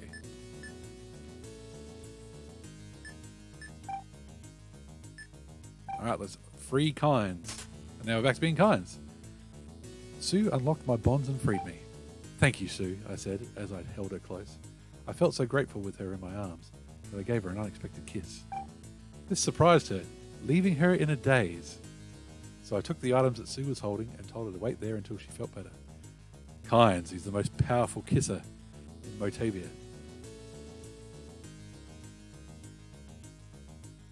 Just knocking girls out with his powerful kisses. If I don't stop Melville soon. But my Saigon was taken. Damn it. A great sci-fi fantasy name, yes.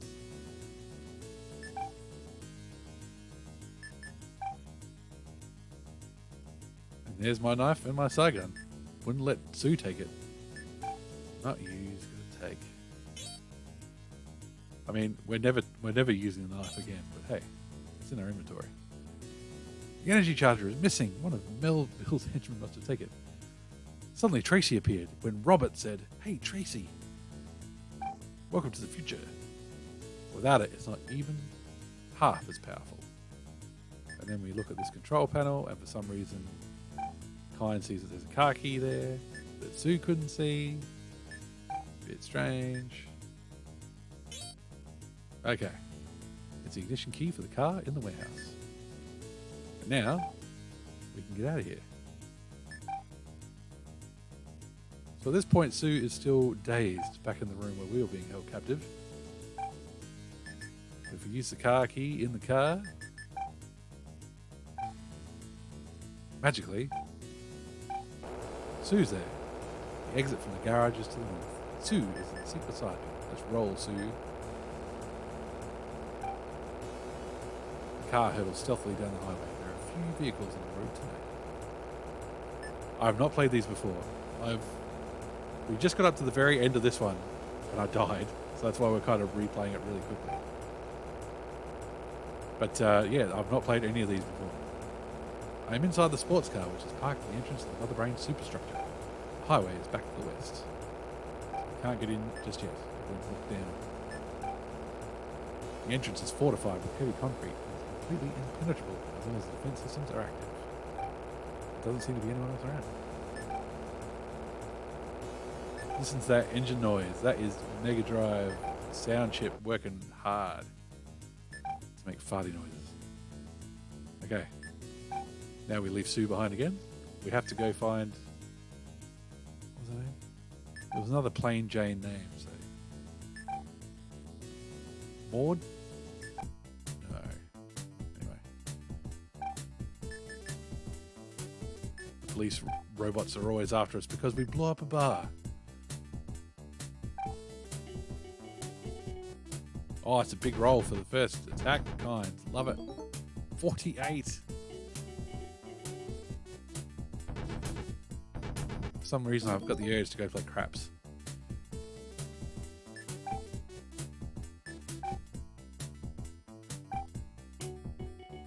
Need to just set up like a online D&D or Hero Quest or something that uses that dice animation every time you roll the dice. Okay, killed the police again. So now we're going to the boutique to talk to. It's Maria and Maria's dad. Turns out the diner was never worth anything. Okay. There's only one customer in the diner. Yeah, nothing changes. Have you ever played real D&D? No, unfortunately.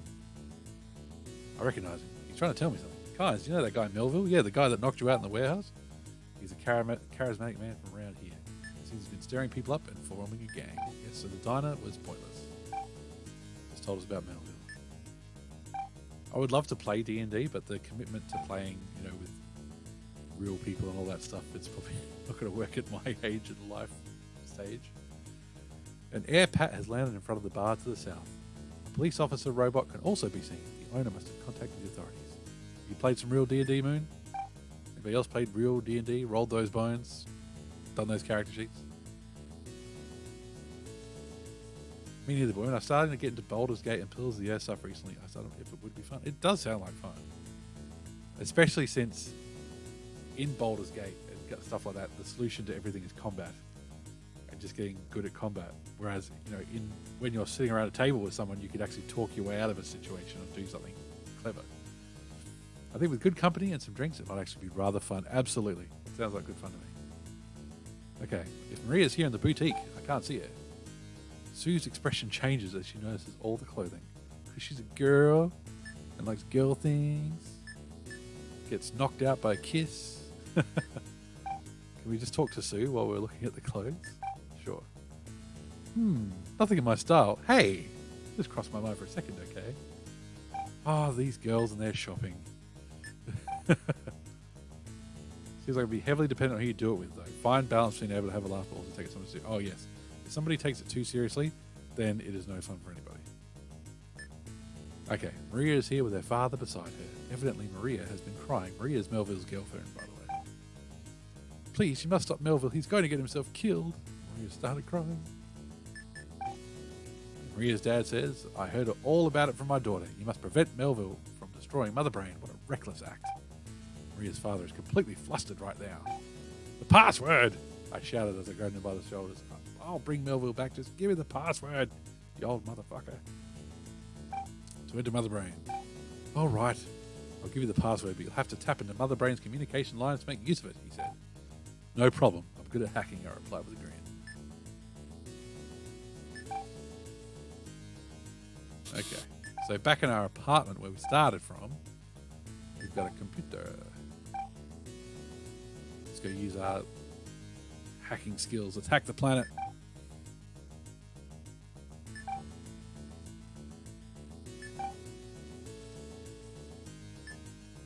D&D for me was like 2nd edition, playing like Baldur's Gate, or the gold box games as well. So if I sat down with people now and like played 5th edition, I'd probably be completely lost. I'd still love to try it. There's ways to do it online, of course. I booted up my MG68, connected to Mother Brain's network. The password I learned from Maria's father enabled me to access the system, shut it down, and open the entrance gate.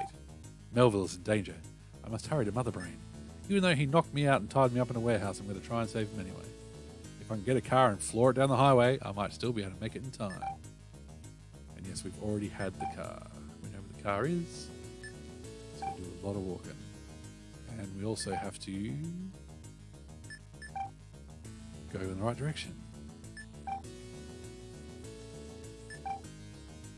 I do wish there was a quick travel, or teleport, or something, just to save when you know you need to go this far. Say, take me to car. I like how we stole the man's car and we left it at the warehouse rather than, anything else. Let's heal up before we do anything else. Now let's drive to Mother Brain, which is, for some reason, is just sitting there. It is not on a satellite.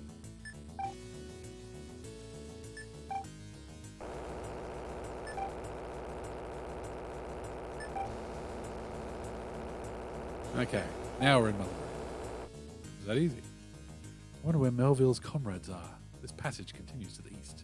The shiny ceilings and floors are reflecting an incredible amount of light. The passageway runs east and west. There's something moving to the east. Melville is here, lying on the ground. Did someone defeat him? His companions are nowhere to be seen. Good plan, Melville. He is badly wounded from his chest to his belly, but he still seems to be breathing. I ran over to him and held him in my arms. You like touching people, don't you, Kynes? Kynes. I was too impatient. But someday, you will understand. Give to Maria. Melville held out a pendant. We have to make sure we take it, because that makes the big robot appear. This tasteful adornment is a shiny silver color. An image of a centaur is engraved on it. Also, there's a giant robot there, Kynes. Focus. Suddenly, a door opened and a huge robot appeared. Cooley 61. The Cooley 61 model is state-of-the-art among armed security robots. In its current state, my Saigon doesn't stand a chance against this behemoth. Neither does Sue. I told her to go wait for me in the car while I covered her escape. Be careful, Kynes, she yelled while running to the exit. The exit is visible to the west. Behind me, the Cooley 61 is gradually picking up speed as it closes in on me. The Cooley 61 makes a scraping sound as it shambles forward. Run, Kynes. Did Sue make it out of here safely? I need to escape before they get here. Oh well, see you later, Sue. Outside of Mother Brain, I jumped in the car. Sue was nowhere to be found. The level of activity is increasing over by the entrance to the east. The highway is back to the west. It seems like they're no longer following me, but I'm worried about what happened to Sue. Is Sue okay?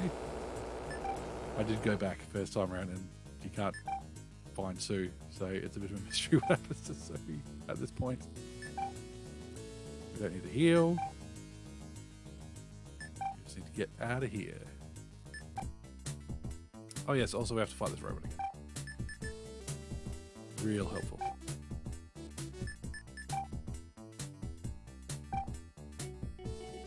This robot fight respawns, so I need to hopefully not take too much damage from it, because if I go back to the capsule and heal, I'll have to fight him again anyway.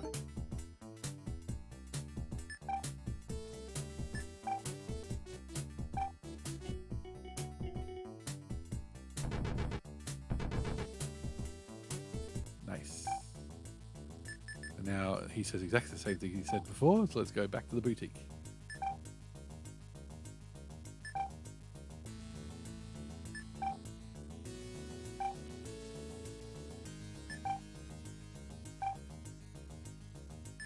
Well, that is not new. There's no one in the boutique. I tried calling out, but there's no reply. I sent someone in the back room. But it's Maria. Maria is alone. Her father must have gone elsewhere. Let's give the pendant to Maria, because she has nothing new to say otherwise. I understand. Thank you for telling me. This was the Airbus ticket for Melville's getaway. You can use it to escape. I'll go with you as far as the airport. Now hold on a minute, Maria. We don't know for sure that Melville is dead. And besides, I'm still worried about... If you get caught, it's all over. There's no time left now. Come on! We arrived at the airport gate in Maria's car. The shopping district has been cordoned off, so there's no turning back now. Oh, Kynes, I forgot to give this to you. I was holding onto it for Melville. It's the energy charger. With this, my Saigon will operate at full power. The airport gate is now open, and now we can use the charger on the Saigon. Okay, we did not do this last time, and that cost us the game. It's back to its original strength now. Okay. Because, now we get this. I entered the airport lobby only to find myself face to face with a very unwelcome figure. It's him! It's that Cooley 61 again! Damn it! He must have used some sort of tracking device on me. And now he's pointing those dreadful cannons in my direction once again. The Cooley 61 makes a scraping sound as it shambles forward. Exterminate. Exterminate. Saigon. Full power on Cooley 61. 5 dice. Let's do it. That's way better. 2. 90. Because he's got lots of damage too.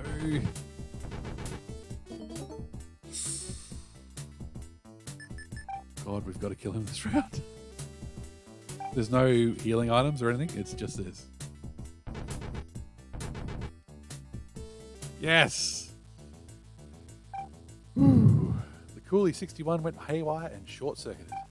Its munitions cooked off a moment later, causing a large explosion. Jesus, can't you blow her up? That scattered robot parts all over the place.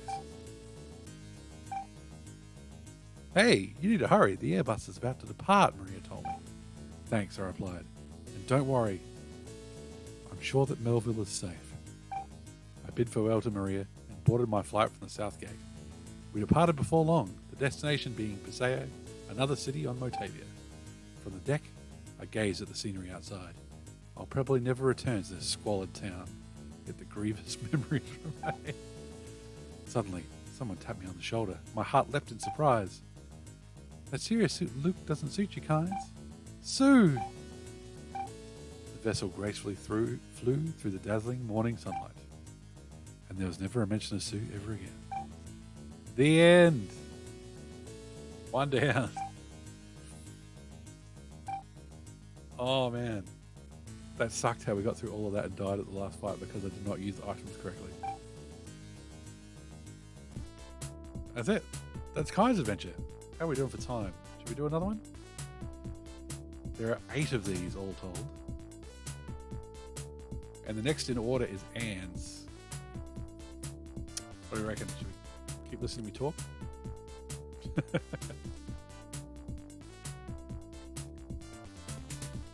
Why not? We'll get a start on Anne's anyway. Now that I know how the systems work a bit better, it should even be faster. Oh no, it's got the same music. I was hoping for different tunes.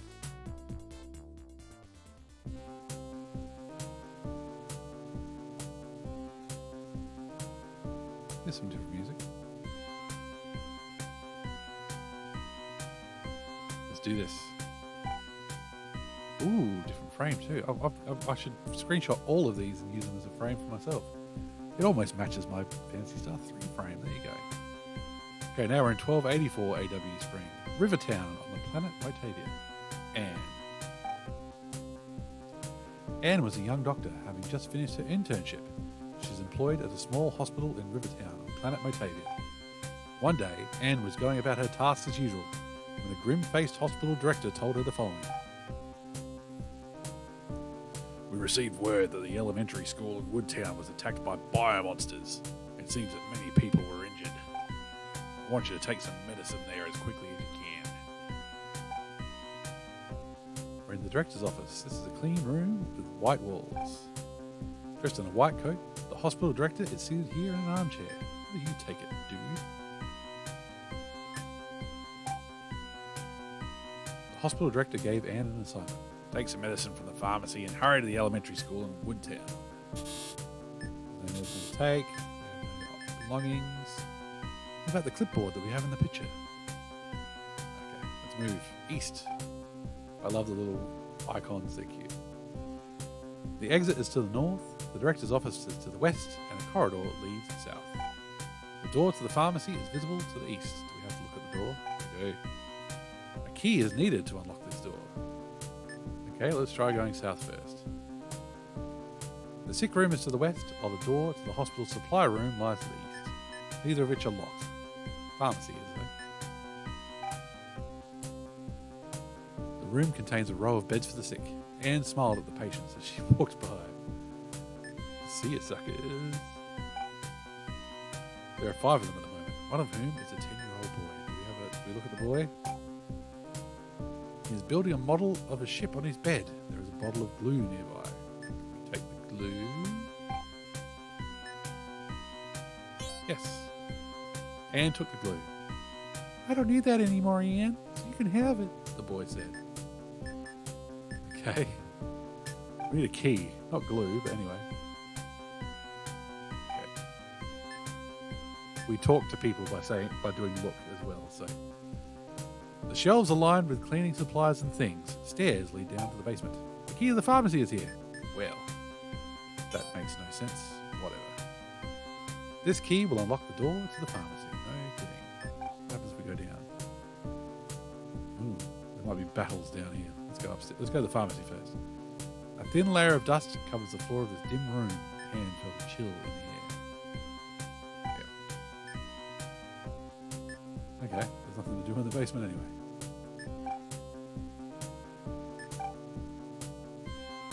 Right, I'm going to use the key on the door.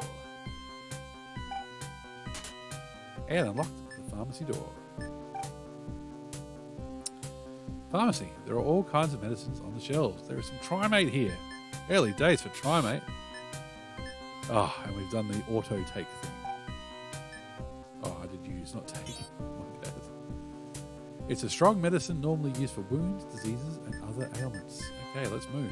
We've got one of the best healing items in the game. Let's roll. The entrance to the hospital lies to the south. A beautiful tree-lined road heads north. There is also a weapon shop to the east. Plank can be seen. I can't look at the plank. Can we just take the plank? Anne took the plank. This wooden board is long and narrow. What does it do for us? Okay, it says the exact same thing. Weapon shop. All sorts of guns, blades, and other weaponry are for sale within display cases. The proprietress eyes Anne suspiciously. God, jeez, why? I'll hit you with my plank. What's a woman like you doing here? That's the exact same voice I was using before. Okay. What's a woman like you doing here? Well, whatever. If you've got the money, then I can sell you as many weapons as you want. But even the cheapest ones I've got will cost you 100 meseta, which we do not have. Still trying to recover from her internship, not making those Dr. Big Bucks yet. The lovely avenue proceeds north and south. The aging shell of a small business rests to the east, facing a diminutive house to the west. A young man is standing here. Hey man, are you related to that other man from the other place? Oh, even though the owner of that nearby shop is a bit gruff, he's an outstanding craftsman. His specialty is carpentry, to be precise. Can't look at anything else. Let's go west. Anne knocked on the door, and a respectable-looking middle-aged woman appeared. You're a doctor, aren't you? My daughter is ill. Could you please examine her? The woman brought Anne into her house. Inside a cozy room, Anne found a girl sleeping in a bed. The woman is standing beside her. Didn't know we were a call-out doctor. Please help her, the girl's mother entreated with her head bowed. Anne gently placed her hand on the young girl's forehead. She's feverish, but would probably recover with some Trimate. Let's do it. Come on. We can get more. We wait for the hospital. The girl's complexion quickly improved as the Trimate was administered. Oh, thank you so much. The woman gave Anne 70 meseta in gratitude. Bonus. Hopefully we did the right thing. In the workshop, scraps of lumber and bits of wood reside in close quarters with various woodworking tools. The owner is seated in the back of the shop. State your business, he said with a scowl. Okay, I've got this plank, some glue. Do you want the plank? What do you want me to make with this? Anne suddenly felt very embarrassed. I don't know, man. You're a wood dude, and I gave you some wood. Figure it out. Coming from the south, the boulevard proper ends here. A white, stylishly built house is visible to the west. There's a There's a sign standing by the side of the road. The sign reads North, Woodtown. Let's go to the house first. Oh, it's Anne's house. It's always a relief to be back home. There is a closet in the corner of the room. Nail puller can be seen. Okay, is that a weapon? It is quite literally a tool intended for pulling nails. Let's look in the closet. Anne's favourite clothes. Look at the hang in the closet. Okay, cool. Good to know. Where does east take us? A spacious plot of land. A gentle breeze is blowing. It feels good. It's hard to believe that biomonsters are ravaging the nearby town. There is a conspicuously large rock here. My adventure game senses are tingling. Viewing this rock, one senses that a strange power hides beneath its black luster. Can we use the plank on the rock to tip it over? Plank and rock were used, but it had no effects. Okay, what about the nail puller on the right? No? That won't work. Crazy. What if we go back to the hospital and say we've used up the trimate? Whoops, sorry.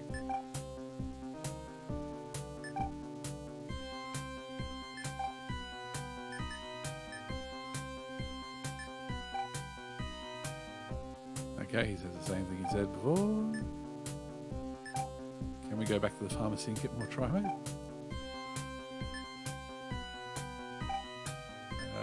There's nothing to take. Okay. Hopefully we haven't dead-ended ourselves already. What were you thinking, healing this poor, sick little girl? Okay. A large river flows from west to east. It cannot be crossed since the bridge is out. Someone has placed a notice here. Please fix this with a single plank. A photograph of a one-eyed man is posted here with the following notice written beneath it. Wanted. Beware of this scoundrel. Okay. Okay. So we can still go west.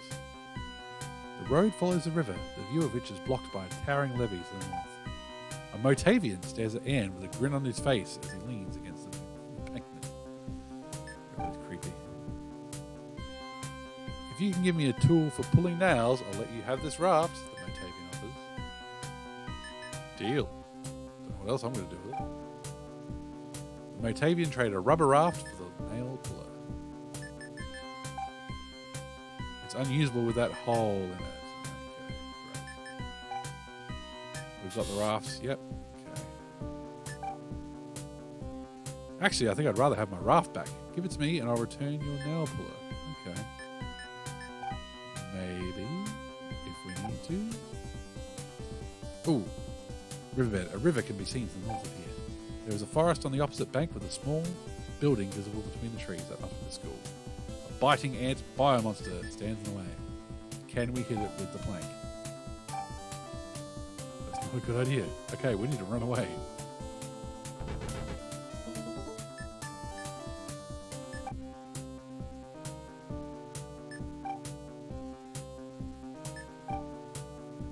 A river can be seen to the north of here. There is a forest on the opposite bank with a small building visible between the trees. It's quite wide, but it should be possible to cross it with a boat. Okay, so we don't have a weapon. We've got a plank, we've got some glue, and we've got this raft. Maybe we could get the raft fixed?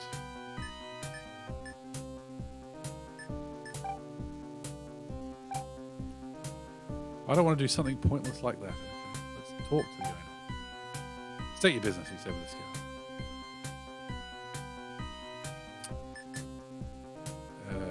Unless the nail puller is somehow magically a bloody weapon, I'm not sure what to do here.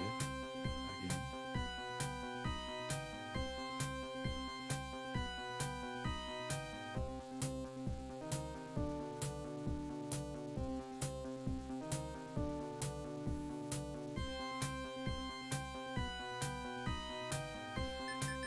What if we use the glue on the raft?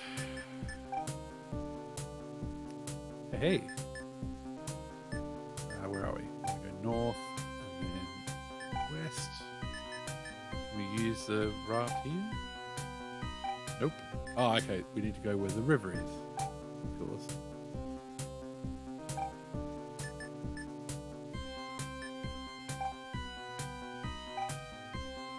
The raft cannot be controlled without an oar. Okay, now can we get this dude to do something with this plank? Jeez, wait.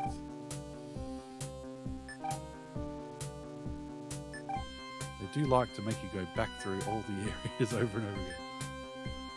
Can we talk to him now? State your business. Fucking hell. Make this into something. He took 50 meseta, alright, from Anna's payment and silently began to remake the plank. When he was finished, the carpenter handed what was now an oar back to Anne. It should be noted that a straight plank could do the job as an oar, It'll push you along a little bit. Alright, let's use let's forward the river. The raft floats on the surface of the water. Anne is afloat in a raft. A grey building is visible on the northern shore. Well, let's go north. A lot of vehicles in these games. A forest surrounds a small stone house lying to the north. The place looks to be deserted. The river hinders movement back to the south. Sack can be seen. Let's look at the sack. The entrance has been firmly boarded up. Oh, no. Take the sack. Okay. There's an item resetter inside. PT. Let's go buy a weapon. Where can we go? Nowhere. So we can't open up the house. Nothing to take. Let's use the raft on the river.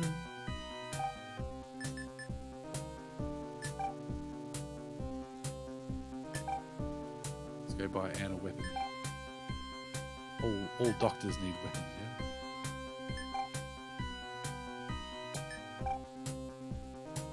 And we go east to the weapon shop. Talk to the proprietress. You've got enough money to buy this knife, she said. She took 100 meseta from Anne and handed her a knife. Use knife on proprietress. Okay. Let's go kill that ant.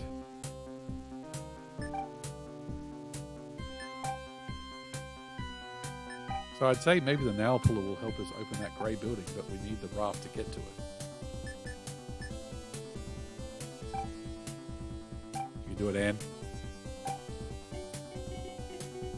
Oh, not bad for first roll.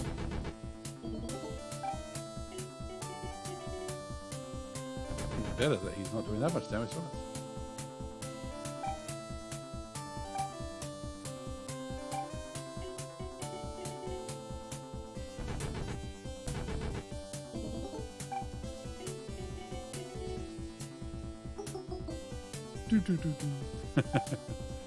Such a sad noise when they miss. That should do it, surely. There we go. The biting ant ran away with the knife still stuck in its flesh. That was our one weapon. Damn you. Okay, what have we got now? So where can we go? Okay, so now we can cross the river at this point. Okay.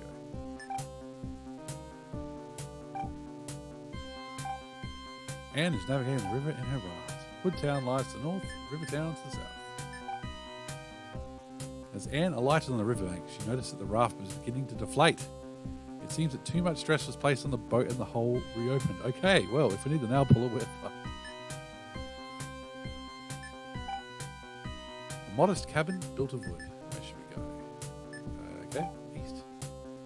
This room is drab, but appears to be well kept. Furniture-wise, there is nothing more than a bed, a desk, and a bookshelf. As Anne entered the cabin, a young man in a white smock smiled at her as he began to speak. Hello, my name is Hines. I'm researching healing techniques here. You should come to me if you're injured so that I might restore you. Cool. Well, give me 2 HP, Hines. Hines used his Narusuda technique. Anne's wounds were healed. Wow. Thanks, Hines. The desk is made of wood. There is some dime inside the desk. Take that, thank you. It's a strong medicine normally used for wounds, diseases, and other ailments. Yes, we discussed that earlier. The shelf is packed with books about medical technique research. You don't mind if I take this medicine, do you, Hines? South of here flows a river, but the bridge is out, so it cannot be crossed. There are roads leading north and east. Turning point. Sounds dramatic. The road turns from south to east. There is a thick forest to the west. A guard stands in the center of the road. What you got for me, guard? The forest is perilous. Do not enter, said the burly-looking guard. Oh, okay. Good for you, burly dude.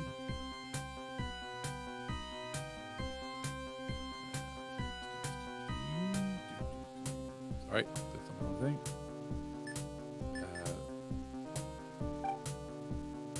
Right, we'll go east then. A city street comes into view to the north. It must be Woodtown. The road leads north and west. Anything else to see? Let's go north. This town has been devastated by biomonsters. The nearby buildings have been completely destroyed, and white smoke can be seen drifting upwards from several locations. A grief-stricken man is slumped beside the remains of his ruined home. Oh no. Poison Fang biomonsters can't stand the smell of red flowers, the man mumbles, seemingly delirious. Okay.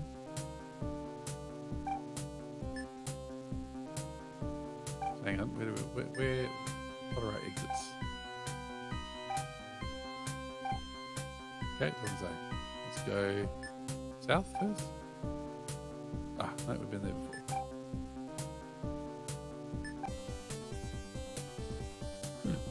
This part of town was also badly damaged. The road leads north and east. The sheer destructive power of these biomonsters made Anne shiver. A poison fang is coiled up here, ready to strike. Let's get out of here. Okay, we've got no weapons. I think we need to find these red flowers. To the east sits the town's elementary school. It is a small building of 2 stories. The road continues north and south. Let's go to school. That was our mission. Darkness. The biomonsters seem to have precipitated an electricity blackout. It's too dangerous to walk around without a light. Okay, flowers, light. Is everybody keeping a shopping list of all the stuff we need? This is the end of the road. The wayside is teeming with flowers in bloom. Let's take them. Anne took the red flower. This blood red flower gives off a strong aroma. Alright. This one's a bit more straightforward than Kyne's one. Use the red flower on the poison fang. The monster was repelled. Easy. By the flower scent. If we look, is there anything else to see around here? Nope. This part of town is little more than a mountain of rubble. The damaged road ends in a fissure. A second-hand shop can be seen to the west. An elderly man is lying on the ground. He appears to be suffering from poison. I don't have poison, do we? Oh, unless this is just going to magically work. Dynamite isn't strong enough to work in this case. Okay. The display case has been smashed and the flooring torn up, leaving no place to stand. There are no signs of life here. Hopefully the employees managed to escape. A laser knife can be seen. Take that for sure. This knife is stronger than the one that Anne purchased at the weapon shop. So we got a weapon out of it, but we need a torch, dude. And we need antidote. A poison fang is here, ready to strike.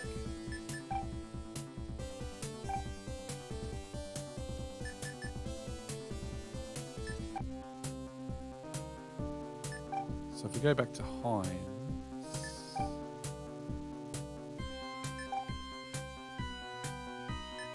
does he perhaps have some antidote or something? Go help those in here. Okay, sure. Sure, dude. What if we show the dude that we have a knife? Will that help?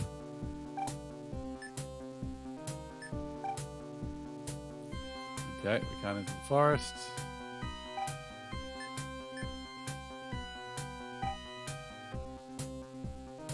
So we can't go west, okay. What if we show the flowers to the guard? That won't work, okay.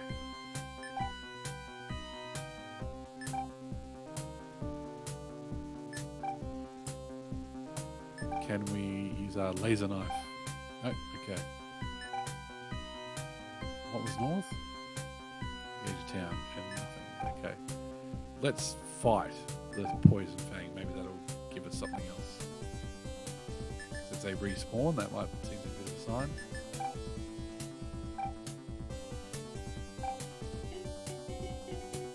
Like I should just brandish, so that's it. 27. Do that.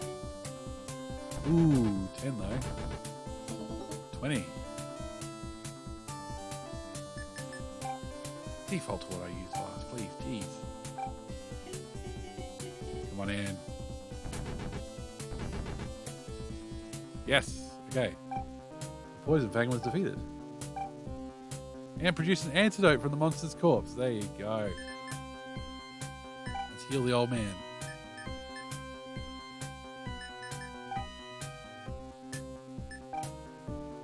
The antidote neutralized the poison in his body. The old man smiled broadly, then presented Anne with a lamp. Thank you, old man. Use that. Oh, hang on, make sure we've got it. automatically picked it up. Okay, now let's go get back to Heinz to get our health back. Because if the school's got bio monsters in it, that's going to be trouble. All this we do for a bit of healing.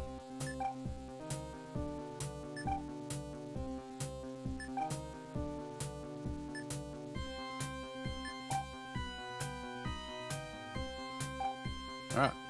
Not even an effect. Not even a noise. Come on, Heinz. Give us some special effects. Okay.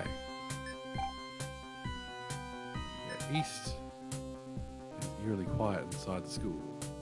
The light of Anne's lamp flickers across the walls of the darkened hallway like a will-o'-the-wisp. The faculty room is to the north, and a corridor leads south. Let's go to the faculty room first. Right? Rows of desks for the school's teachers line the room, but there is no sign of anyone here.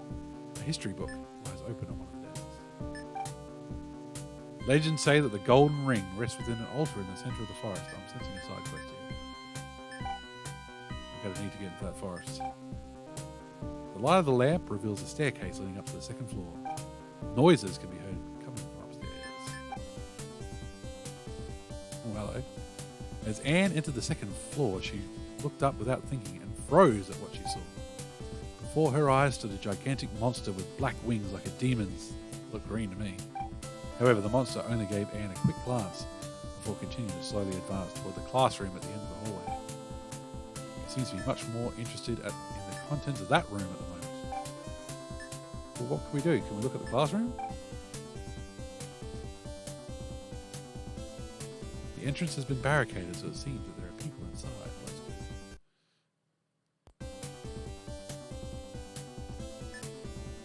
Let's look at the monster one more time. Will it just say the same thing?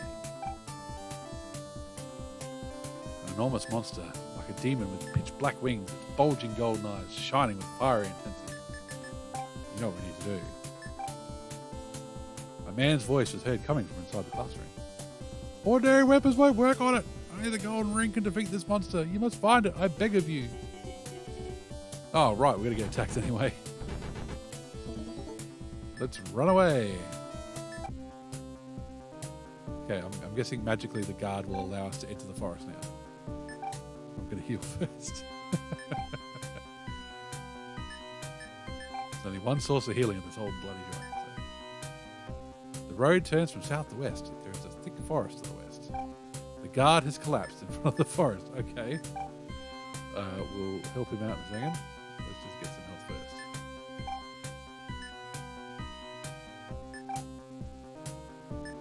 Good old adventure game logic. Nothing moves, nothing happens until you make an action, so you can wait. Let's look at the guard. He's dead! Okay. His back looks like it's sliced up by a giant sickle. It was definitely a biomonster that killed him. Okay, cool. Forest at sea. Okay. Anne is in a forest thick with trees. It would be easy to get lost if she's not careful. Okay. We entered from the east. So let's just go west first. Anne is in a forest thick with trees. It would be easy to get lost if she is not careful. Keep going west. Forest F. Okay, they're all marked. Forest G. Okay, so we want the center. Forest B. It is possible to move any direction except south, which is blocked by a river. Okay. Go north, get Forest D, which we've seen before. Forest G. Forest F. Forest E. There's nothing but forest. A moss-covered stone monument sits at the base of a large tree. Okay, here's where we need to be, I guess. The engraving reads, Auschlein Meltstone. Okay, we need to find Auschlein.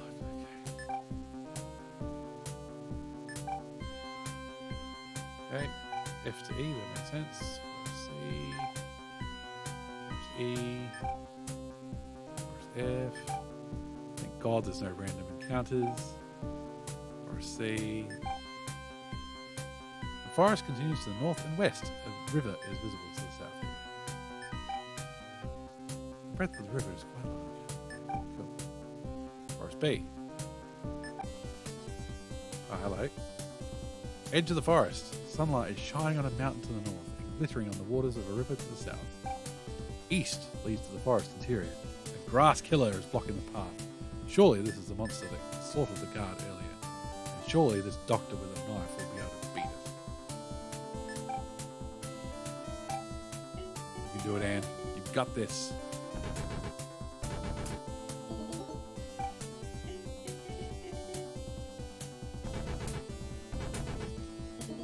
Oh, jeez. I think we better kill it this round or we're in trouble.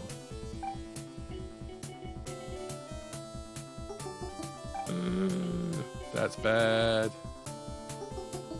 Oh, God.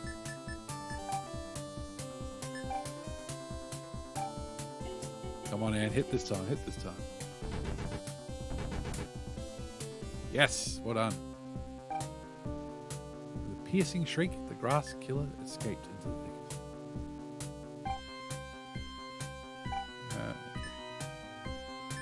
Let's go north. The surface of the mountain is being drenched by the brilliant rays of the sun. A hut has been built on the mountainside to the west. Upon entering, she abruptly came face to face with a one-eyed man holding an armed shotgun. Anne remembered to see his visage before on a wanted poster. This is his hideout. And he wasn't alone. But just then, Anne felt a large arm around her neck. Realizing she was at their mercy, she cursed her own carelessness. The man's accomplice standing behind her was so strong that she couldn't even move, let alone attempt to escape.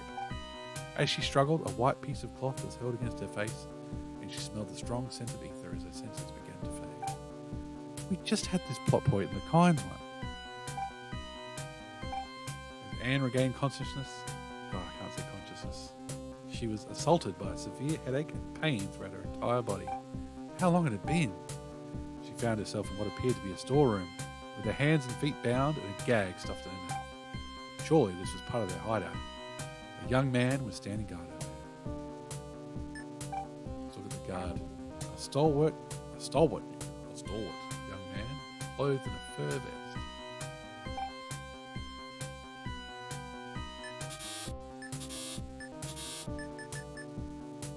Can't move, so we just have to look at the watchman over and over again. As Anne stared at the youth, he seemed to blush. Despite appearances, he seems to be tender-hearted. Out. He began to fidget as Anne continued gazing at him. Come on. Oh, don't tell the boss about this, said the boy as he removed Anne's blindness. He looked over at Anne and smiled bashfully, so we got nothing. This was the place where the outlaws assaulted Anne. They seemed to have gone elsewhere. To the north is the room where she was held captive. Exits are east and south, and there is a stairway leading upwards. A desk is present. Let's look at the desk. A key and an old tome were in one of the drawers. Anne took them. Okay, let's have a look at this key. It's the ignition key for some sort of vehicle. Okay. Whoops, that's the same thing.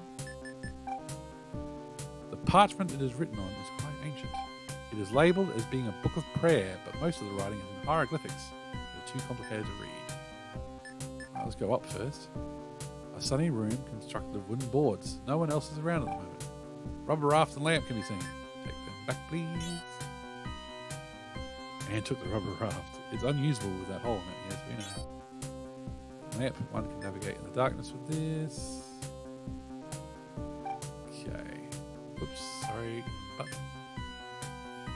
Go down. Okay. So south. The terrain turns into a gentle slope to the south with a river flowing west to east at its base. There's a jet scooter here. Nice. We should go east. Ah, mountain pass. Okay, we've been here before. Let's take the jet scooter, I guess.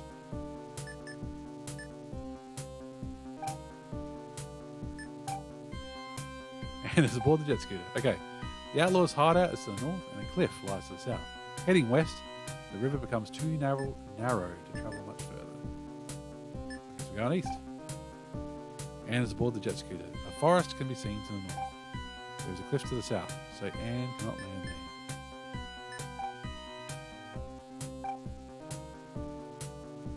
there. Okay, so this is all just going around the river. Riverbed, yep. Bank. Is this where the Motavian is? Yes. Give me my nail puller back, buddy. Motavian, hand over the nail puller in exchange for his raft. Okay. Let's go west. Use the jet scooter. Oh yeah, use key in jet scooter. Alright. Go north. Use nail puller on Grey House. And removes the nails from the entrance. Awesome. Okay. There's not much light in this stone-built house. The pungent scent of mold fills this room. What appears to be an altar stands in the center. Place of sacrifice reads the inscription. Should we use the old tome on the altar, maybe? As Anne offered up the tome in sacrifice, the altar suddenly became engulfed in a brilliant light, and a golden ring appeared in its midst. Let's take it. Golden light is emanating from this tiny ring. Anne stared at its beauty in fascination.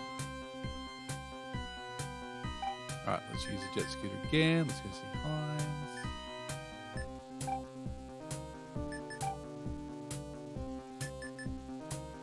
We'll go back to the school now.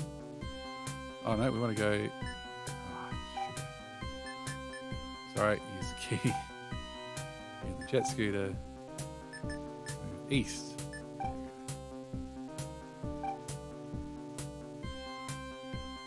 The collapsed bridge prohibits further travel to the east. A levee on the south bank makes it impossible to disembark on that side. Oh no, I don't want to be back in the forest. Oh, fuck. Don't want to be back in the forest. Okay, cool.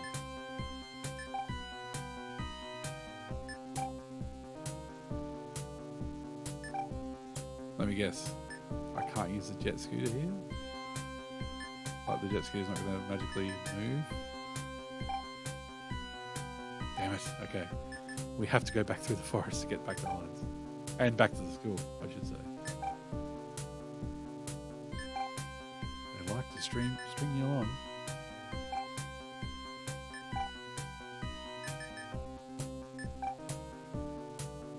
Yep. Oh no, that takes me back to the abandoned house. Okay, sorry. We'll get there. I'll figure out my sense of direction eventually. East. North. North. East. Turning point. Nice. That's exactly what we want.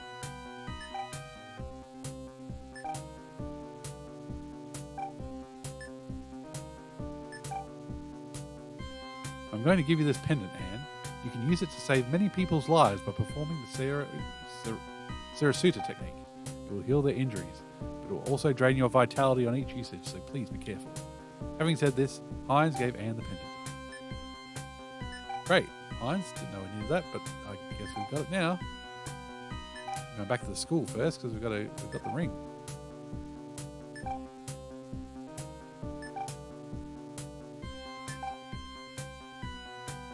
South. The building is completely silent now. Oh no, we're too late. The monster has already left. This area is as quiet as a grave. There is a classroom to the north. I don't feel good about this. The monster does not appear to be inside the classroom anymore. The teacher and children are all lying on the ground, badly injured. They need immediate medical treatment. Let's use the pendant. Let's do it. As Anne held the pendant over her head, beams of light rained down on the classroom and everyone was healed instantly.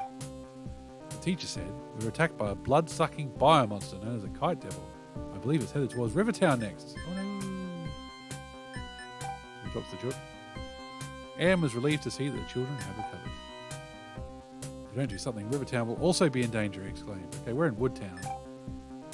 So we need to get back to Rivertown?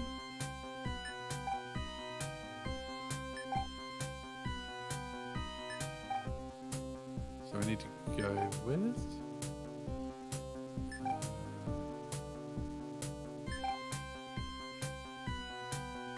No, it's not where we need to be. We need to go back in the forest.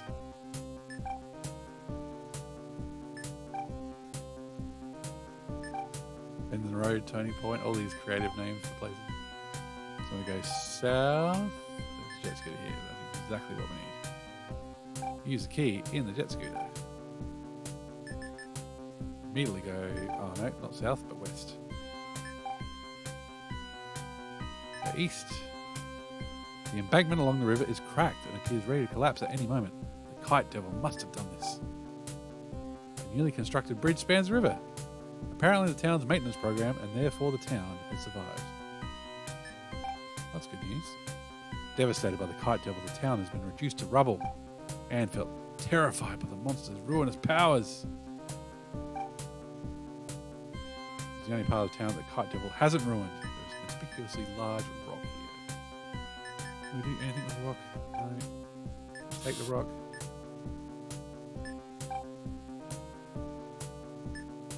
Okay. That rock continues to be a mystery. The road runs north and south beside rows of fallen trees. Okay. This area has been wrecked completely. The road leads north. A man has fallen by the roadside. It's the outlaw who attacked Anne in the mountains. Even he was no match for the kite devil. Dead? He's groaning in pain. Okay. Oh, we don't have the dynamite anymore. Okay. Let's heal him. Anne healed his wounds. This seemed to move him profoundly. You would do that for me? He gave her a small bottle labelled Outline. I needed that. So let's do this.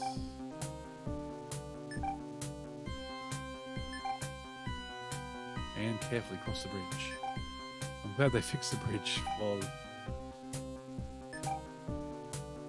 while everybody was being murdered. I wonder if I should go straight to that thing that says... Oh, actually, let's do... God, that makes life so much easier just being able to cross that bridge, though. Let's go to that rock.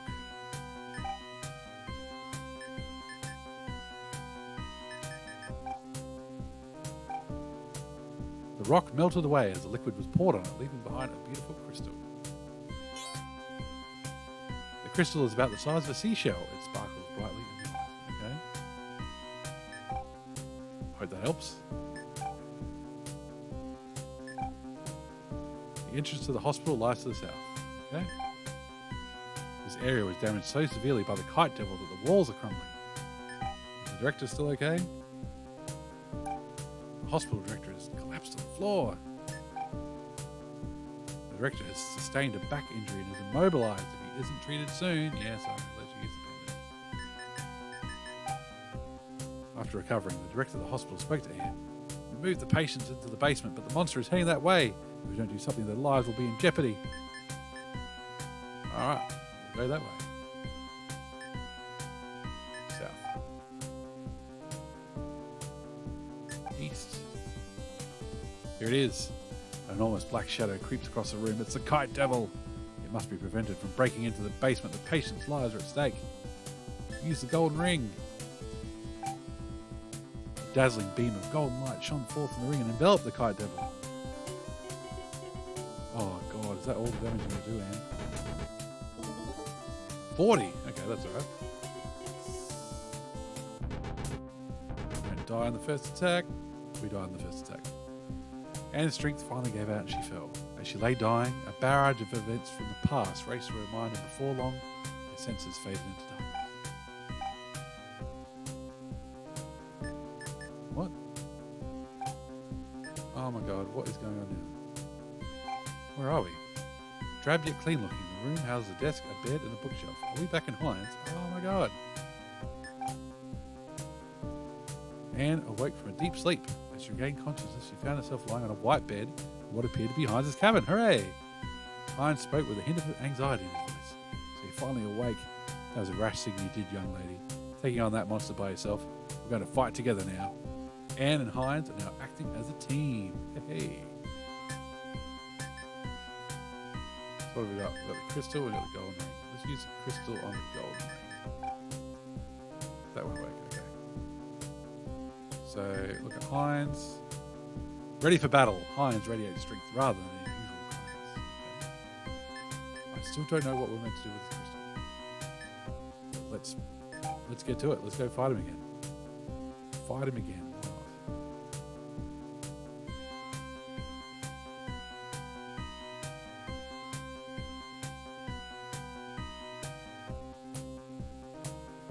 Okay. Apparently the crystal heals us or something. Or reduces damage, I'm not sure.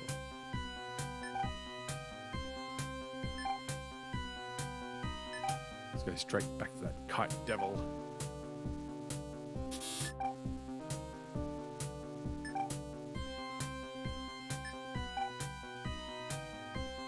I wonder if I should save state just in case. We're back. The kite devil hasn't managed to penetrate into the basement yet. Hines grabbed the ring from Anne's hand. I'll confront this monster, but if my life is in danger, I need you to heal me. Understand? Treat my wounds if I'm about to die, Anne. I'm counting on you. Hines braced himself for combat.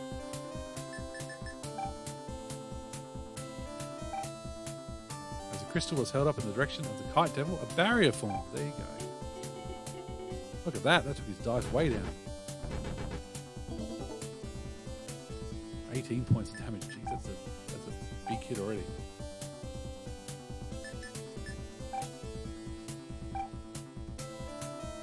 Dazzling beam of golden light shone forth. Come on, Hines, what you got? 35, not bad. Ooh, okay. So let's look at... Oops.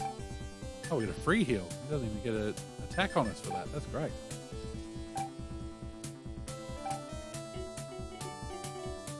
Oh, there's a gimmick with these final fights now.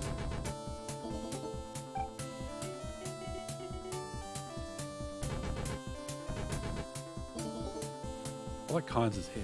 It's very early Chaz.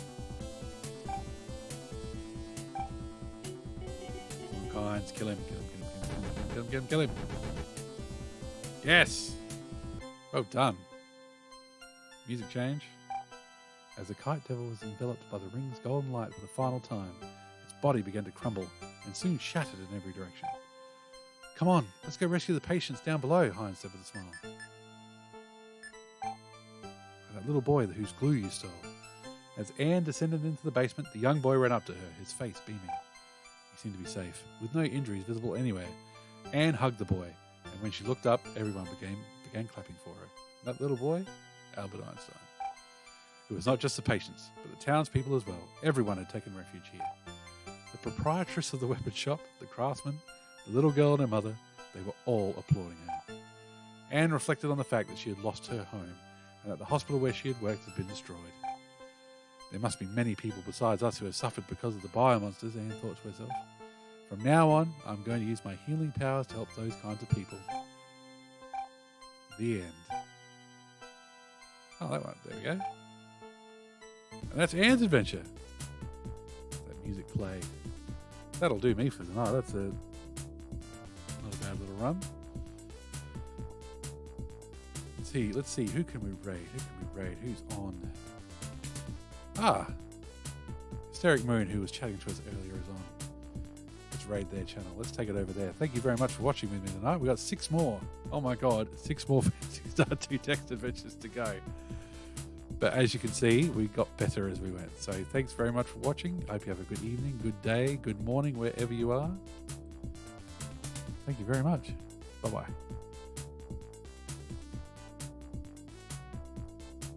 Pop with music.